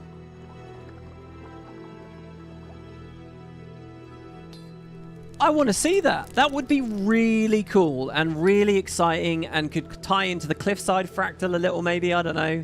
I know that then again we've jumped to an even greater scale, but try to distinguish, guys, between game engine and lore, right?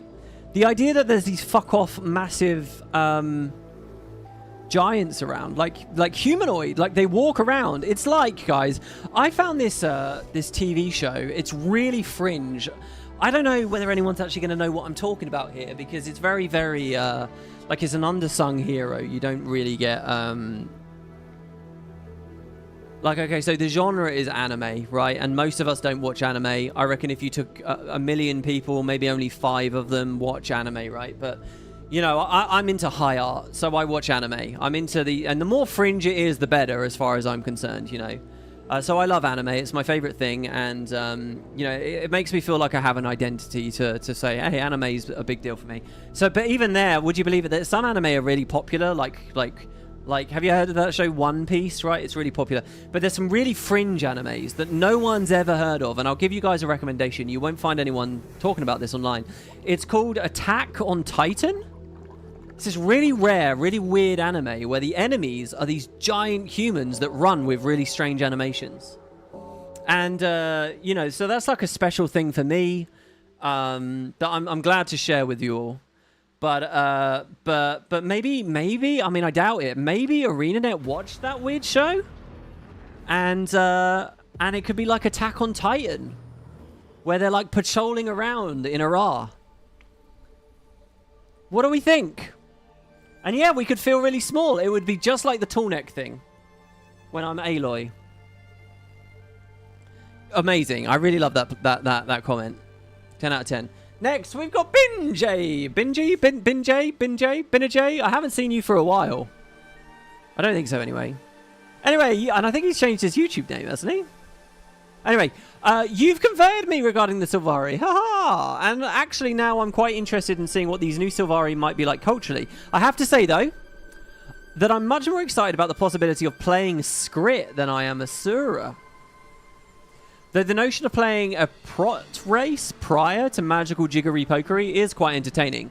And would put an interesting spin on the way the two races interact in Guild Wars 2. Very keen to see playable Tengu, but then I always have been, especially Corvid based. Yeah, I don't know. Playable Skrit, what do we think, guys? I think the hive mind, you're incredibly stupid unless there's a lot of Skrit around thing, is kind of unplayable from a lore perspective, unless we're a silent protagonist or we're a particular Skrit that's had our brain changed because we were ascended or something. The Skrit are a weird one. The Skrit kind of only work in novels. They don't work on screen, to be honest, I don't think. Let alone playable. But yeah, if it's like a proto-Skrit or a different kind of Skrit, maybe. The voice acting would certainly be fun. And look, I know, again, I want to just circle back to something. A lot of people are going on about how Guild Wars 3 needs to be moodier, it needs to be darker, it needs to be a bit more grim. I cannot say this, and I agree. I get all of those impulses. I do. I want the poetry. I want the scale. I want the serious vibe. I want it back, right? I want to feel more like The Witcher or playing a Souls game or something than I do, you know, how Guild Wars comes across. Guild Wars 2 comes across. I get it. But I cannot say this enough. I believe in the yin and the yang with this. I do think there should be space for lighter moments. And if someone wants to opt in to a serious, gritty, mature, dark, let's use all the buzzwords, right, story, whatever that means to you. If you want to be able to opt into that story while playing a dumb Skrit that goes, I think that's a really powerful thing. I think people should be allowed to do that. I think people will latch onto that. I was there, guys, when Guild Wars 2 was coming out. And you know what a lot of people picked on the human character creator? They picked the circus storyline, right? And the biography, you got to have the serious thing about never knowing your parents, or you got to do the thing where it was like, oh, I grew up in the circus and I'm a clown and mimes are a big part of my backstory. And people love that, right? Embracing the funsies is very important. Because the trick, guys, is humor and comedy and lightheartedness. These get people in the door. You know, when you start watching the Red versus Blue Machinima, you're there for the jokes and the wisecracks. And then slowly it coaxes you into the lore, and then you realize there's a good story, right? A lot of franchises do that. They use comedy as that vessel, and MMOs have to do it too. We're already in the scene, so for us, we're just looking for the big, meaty, juicy stuff. But you have to understand, for new players, outsiders, most people don't want to read and try to inhale a codex of information and have all the joy sapped out of the room and be told to sit down and be serious all the time. They just don't. They want to be entertained, they want to have fun, and having those options for them is powerful. So on all of those grounds, giving someone blatantly comedic relief, Skrit, that then can have the tragic, sad, sour moments or whatever as you realize how hard it is to be a Skrit, you know, 50 hours in or whatever, I think is fine. And I think good writing, it's essential to have both. I will not be sitting there being a snob if Arenanet dare to have fun at any point. Their writers should have fun. There should be jokes. It's just about getting the balance right. And it's about what the status quo storytelling feels like. So yeah. I'm alright with Skrit. We just had another donation from Sky. Sky, you want to be careful here. I don't like the idea of just 1 or 2 people doing too many donations. Let's cast a wide net so no one really feels the sting. But with £5, thank you very much. He says, my guild, or they say, my guild did a run of Arar tonight. The question of undead gigantism came up. Was Loopy originally huge? Was it originally awakened Canis champ size? We don't know, obviously, because we haven't seen them. Guild Wars 1 has massive dinosauric bones. We don't know how many subspecies of GL there were. The skull you find in Secret of the Obscure is bigger than the thing you actually fight. There's I don't know, man. This is one of those things, again, where we're being concrete about something that the game engine has shown us, and we haven't seen that many varieties yet. I like the idea that Guild Wars 2 will show us a lot of varieties. And, you know, maybe some weird Attack on Titan style humanoids just sort of patrolling and wandering around could be a thing, you know. God-infused automaton wearing little more than loincloths, just sort of gracefully circling around, making sure the gods stay safe. That's creepy and amazing and interesting. All right, here it is, guys. We mentioned this yesterday. You forgot the dredge. We only have a couple more comments left. Yeah, I forgot the dredge. Sorry. I don't care about the dredge, but you guys did make some great comments here that, you know, they can be very different culturally if it's before they're enslaved. The Molitariat has not been founded yet, you know, so they could do some fun things, I guess. I don't know, very little to say about the dredge, but they were missing from the video. You got me. Dijani, DJ Yini says, any build-up of sea/water-related things seems to have been cut in Guild Wars 2. The Lagos, as you mentioned, but also all the sea horror in the trailer, giving us the Ascended Water Breather, swim speed infusions, etc. All of that stuff seemed to indicate that we were going to have major water content that never materialized. Yeah, you're right. And I think that really comes down to Arenanet's initial confidence about underwater experiences, and then their loss of confidence because they didn't integrate into the buildcraft and all of that very well, and people weren't enjoying it so much. Underwater is a huge question mark for Guild Wars 3. There will definitely be a post about it at some point, and there will be Guild Wars 3 daily episodes about it. Does that mean, though, that we won't see the Lagos in Guild Wars 3? I mean, it's an in-universe justification, I guess, to say there's not really any underwater exploration, so why would we find many of them? But I like the idea of them as a candidate still. Jared Jensen, 14818, says, I've been really fond of the theory that the hooded race are Marganites. I don't have much to back it up, but it feels like a good way to make a distinction for the people who we know are doomed when their god falls. Someone else also pointed out that we're probably going to end up seeing physical evidence of Zaitan somewhere. It might not be obvious unless you already know that there's a dragon under the continent. And I even have a theory that Abaddon's fall will be sparked by the discovery of Zaitan under the island and all the implications that come with it.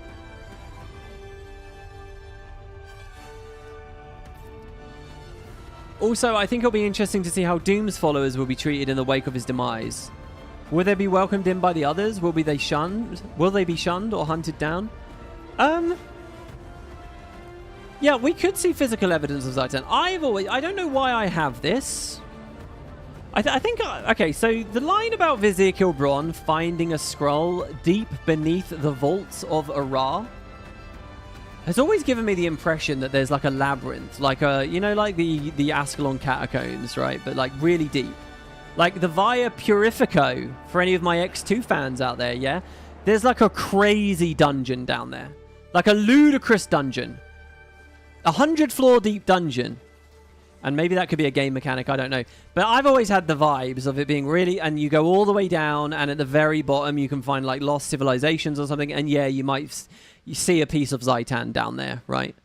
But you got to remember, it's got to be deep, and these places have to be like sealed away because the average person didn't know about Zaitan and wouldn't have understood or anything. But the gods knew. And yeah, I like the idea that the scrolls, undeady scrolls, were down there. Kilbron got there eventually and, you know, ended up reading one or some shit. So maybe we go there in Guild Wars 3. And I think that's all fun. However, I want to say, to your idea of the hooded race being Marganites, I don't think so. For two reasons. One, I think Marganites are a good candidate later. And I personally think they'll fulfill the pirate role, right? I think Arenanet like pirates. I think all good fantasy settings need pirates. And the Marganites can play that role. The Lion Guard aren't there. Lion's Arch isn't built of pirates and stuff, so I don't know. I mean, there can obviously just be pirates in general, but I feel like there's that. The other side of it, though, is...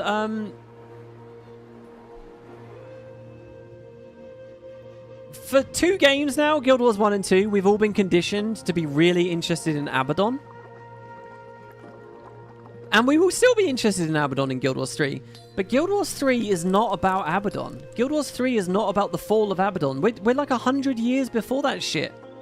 As far as I can make out. I mean, it may eventually tie into that. We are not at the Exodus, guys. The Exodus is in the future. This is a pre-Exodus story. And it's unlikely to do 100 years time skip. Abaddon, in the context of Guild Wars 3, is just one of the 6. If any of the gods are really interesting, and if any of the gods are going to get top billing, and therefore probably would have a playable race associated with them, it's Grenth. Grenth and the moon and all this shit that we were talking about. I think, I think... So again, Marganites less so, right? That's my guess. And so you end it there talking about Doom's followers. How they're being treated. What's going on with Doom and Grenth. Now that, I think, is the subject material at launch, for sure. And that's where I think, you know, that might raise the likelihood of the undead being playable or whatever. All right, 2 more comments, guys. 2 more comments and we're at the end.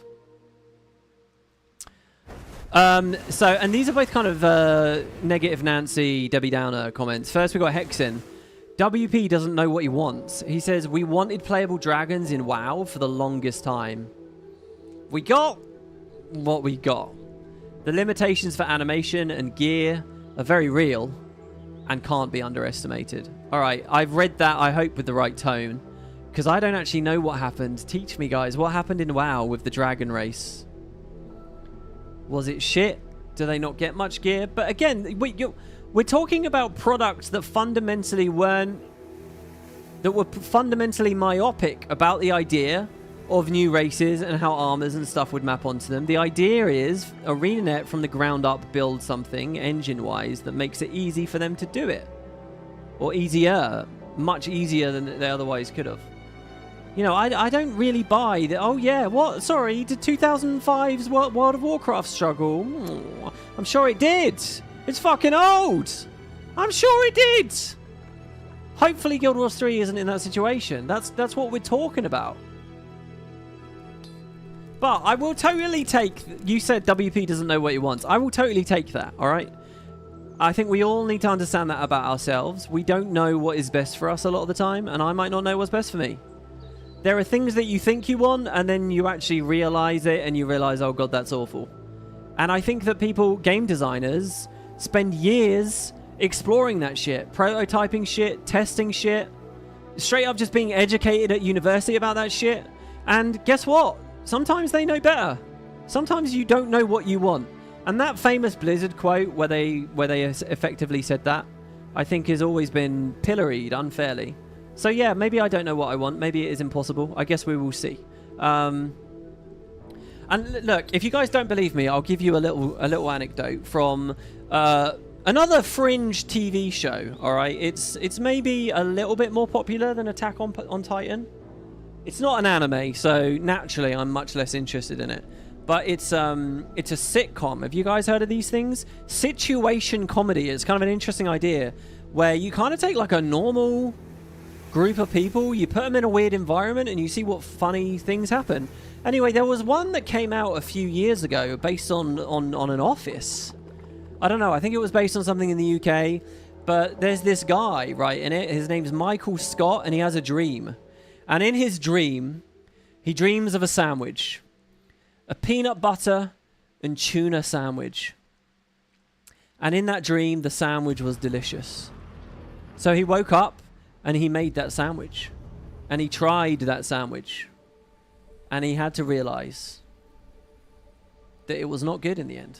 All right? Sometimes you don't know what you want. We can all learn from Michael Scott today. If you've watched it, which I know you guys won't have because nobody's heard of that show. Okay, and finally, the other negative Nancy is Dracomet.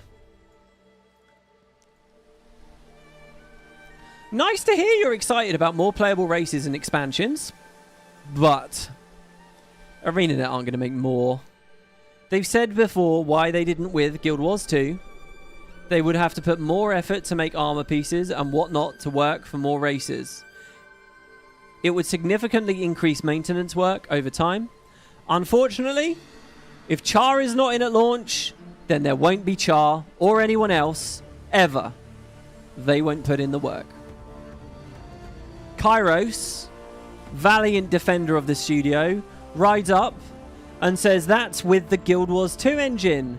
Isn't the purpose of making a new game on Unreal to be able to do things they weren't able to do with Guild Wars 2?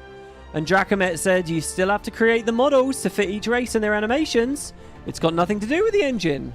And Cairo says, and a completely new game is exactly the time to do that. Why can other MMOs add new races and Arenanet can't? Are you just calling them incompetent? And Dracomet says, I never said so. Don't put words in my mouth. I am simply saying this is what they said. And Cairo said, well, they didn't say that. Find me a quote or I'll assume you've made it up. And he says, and even if they did, again, it was about Guild Wars 2. I don't know why you're so certain it carries to Guild Wars 3. And listen, I see both of you. I'm just going to say I'm a layperson. I don't know what's realistic. I guess vaguely in my head, I have some... this is possibly insane idea, but I have some weird notion that you can have a system whereby the armors mold and stretch and morph to body sizes with more tolerance than the assets would in other game engines. So the same armor piece can work on a big fat barrel-chested lowland Kodan versus a really little Asura because it morphs better. Or if it's not a dynamic morphing, maybe, you know, the sculpting process is a bit easier and a bit quicker these days. And the modeling, workflows are easier and easier to contract out to other people. They talked about that even in the Guild Wars 2 stuff. And once you can contract this stuff out, maybe it is easy. And let's be real, guys. What have we seen over the last few years? We have seen thousands of weapons skins and sets coming into the gem store, and armor sets and outfit sets, all contracted out to other people. You can say, oh, it's too much work for all the assets, but there's a difference between it being too much work for all the assets to go back to everything we already have versus from the start doing a lot of different things. And people said that shit about spears in Guild Wars 2. They'll never do spears. There's not enough spear skins. And what have we seen Arenanet do? They've gone back. They've filtered more in over time. They've expanded. It's happened. So, I'm not such a Debbie about these things. I'm not. But I might also be being really unrealistic. I'm ignorant. I got no fucking clue. But I want to believe in big, exciting things. And I think that the studio wants to do that too. They have to see how exciting this is. And, let's not limit ourselves. This is what I really want to end on. I want to talk about consumer advocacy for a second here. Fuck Arenanet for a second. Fuck them, right? Fuck reality. Just what do you want? You're the consumer. What do you want from a game? What do you want from the MMO? If you want more races, don't be scared to ask for that. Don't be scared to speculate about that. Don't be scared to, make that known to the world.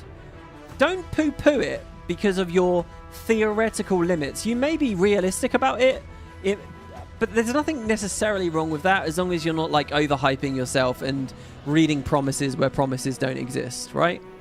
Keep an open mind to the fact that you might not be satisfied, but advocate for what you want, right? And don't just put yourself in a box from the very start and say this is never possible, it can't happen, right?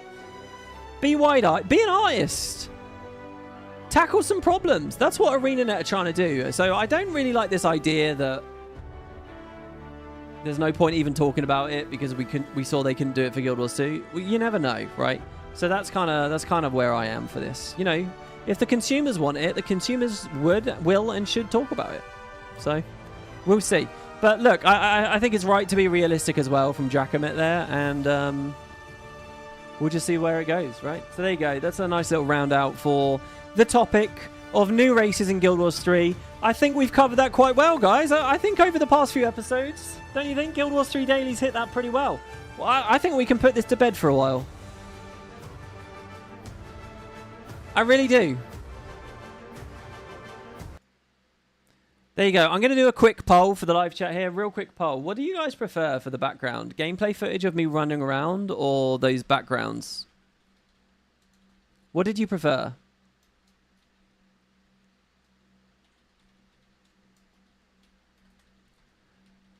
Being aware that my gameplay is me running into walls and stuff a lot.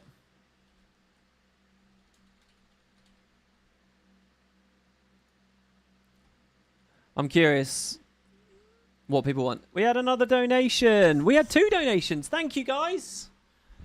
Thank you. From Cicerian 3897. Didn't ask you a question, didn't drop a comment, didn't have a note. Just 10 Aussie dollars right there. Thank you so much, dude. That's really, really wonderful of you. Robin DeHood with the $9. He has a question. He says, in lore, doesn't the first Guild War take place much farther down the timeline than where Guild Wars 3 takes place? Yes, as far as we know, that is absolutely the case. The first Guild War, as far as humans report on it and all the lore is currently established, is way later in the timeline. I have a feeling if you're going to see anything retconny, it might be on this. I think the world builders, Arenanet, might say, hey, there were proto Guild Wars before the first big one, or something like that. I don't know. I don't know what they'll do. Maybe they're amused by the thought that they're now going to have a franchise with 3 separate games, none of which cover the actual Guild Wars, which is the title. There's something kind of fun about that, isn't there? Oh, I'm going to play Guild Wars. When do I get to see the Guild Wars? Is that in Guild Wars 3? No. Is that in Guild Wars 2? Guild Wars 3 is before them. Oh, so it's in Guild Wars 2. No, that was after them. Ah, so it's in Guild Wars 1. No, that was also after them. I think that's fun. Like, I don't know, maybe they'll just stick with that. You're stealing the look. The char looks sick. This is not... do you know why this char is this way? This is some scummy shit right here. I'll give you a hint. This is a world versus world character. Why have I done this? This is really scummy. It's so that I look like a phantasm. And I would run like fun, weird, cheesy phantasm spam builds with Chrono Phantasma and stuff. Which is why you can see I've got a great sword, right? Because of the double berserkers. And I'm using the phantasm weapons. So that when I summon phantasms, I look just like the phantasms, and I don't know. Well, let's call it a theme build. Let's not call it completely trolly.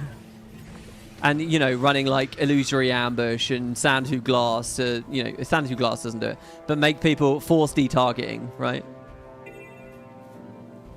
That's what this was. It was never that strong, but, you know, it was fun. Basically, just that alone is annoying as all hell. You have 3 weird-looking things around you. And all you have to do is stand still, and they can't quite tell who you are. You respect the troll? Oh, I won't be able to do this in Guild Wars 3, though, guys. Oh! All right, there you have it, everybody. That's Guild Wars 3 Daily for today. Another 2-hour episode. My God, if you guys have watched all these already... we've got quite a lot here. Somebody said they're trying to catch up, and they're on like episode 4 at the moment. Yeah, good luck to you, sir. My throat's a little bit sore. It's now quite late, so I'm going to end the episode. Thank you, guys. Thank you for the donations. Thank you for the questions. Next time, we'll probably talk about Reforged. Please give me a lot of thoughts and comments on that Reforged interview. Listen to the interview and all the little hints and tips that are in there. I think there's a lot of fun little moments that I want to spin some conversation out of. I want to check the live chat as well. That'll be quite interesting. So, yeah, let's talk about Reforged next time. And, you know, more Guild Wars 3 chat and stuff like that. The other thing I do want to do is that combat thing. So there's a video of Guild Wars 3 combat. Are you serious already? Is there seriously a video of Guild Wars 3 combat? Somebody link me that shit. We might do a video on that. Should I watch it blind on stream? How do you pull off the phantasm look? This is an outfit. Sorry. This is like the holo outfit or something. Hologram outfit. And then I dyed it to look like... I can't remember what dye I picked. What dye is this? Blurple? I picked Blurple. I'm sure you could do this even better. I picked Blurple. And it might be even stronger of a look if you pick a Char maybe. Or, sorry, an Asura, something small. But you want to hide your backpack because phantasms don't get those either. It's not Guild Wars 3. It's a portfolio of a combat designer from his previous projects. Well, either way, guys, it might still be good video. It still might be good. If it clearly is showing the scale that Arenanet are going for and momentum and stuff, who is this guy? Is he a new dev? Is he like the combat lead? Is this his baby? Is this his vision? Is this like they saw someone and they were like, this guy's a genius, we're having him for our project, and he's guiding the whole thing? Is this the new Eric Flanham, so to speak, or whatever? All right, well, whatever. Drop me the comments. My throat hurts. Thank you, everybody. Love you all. See you for Guild Wars 3 Daily tomorrow. Take care. Bye-bye. Bye.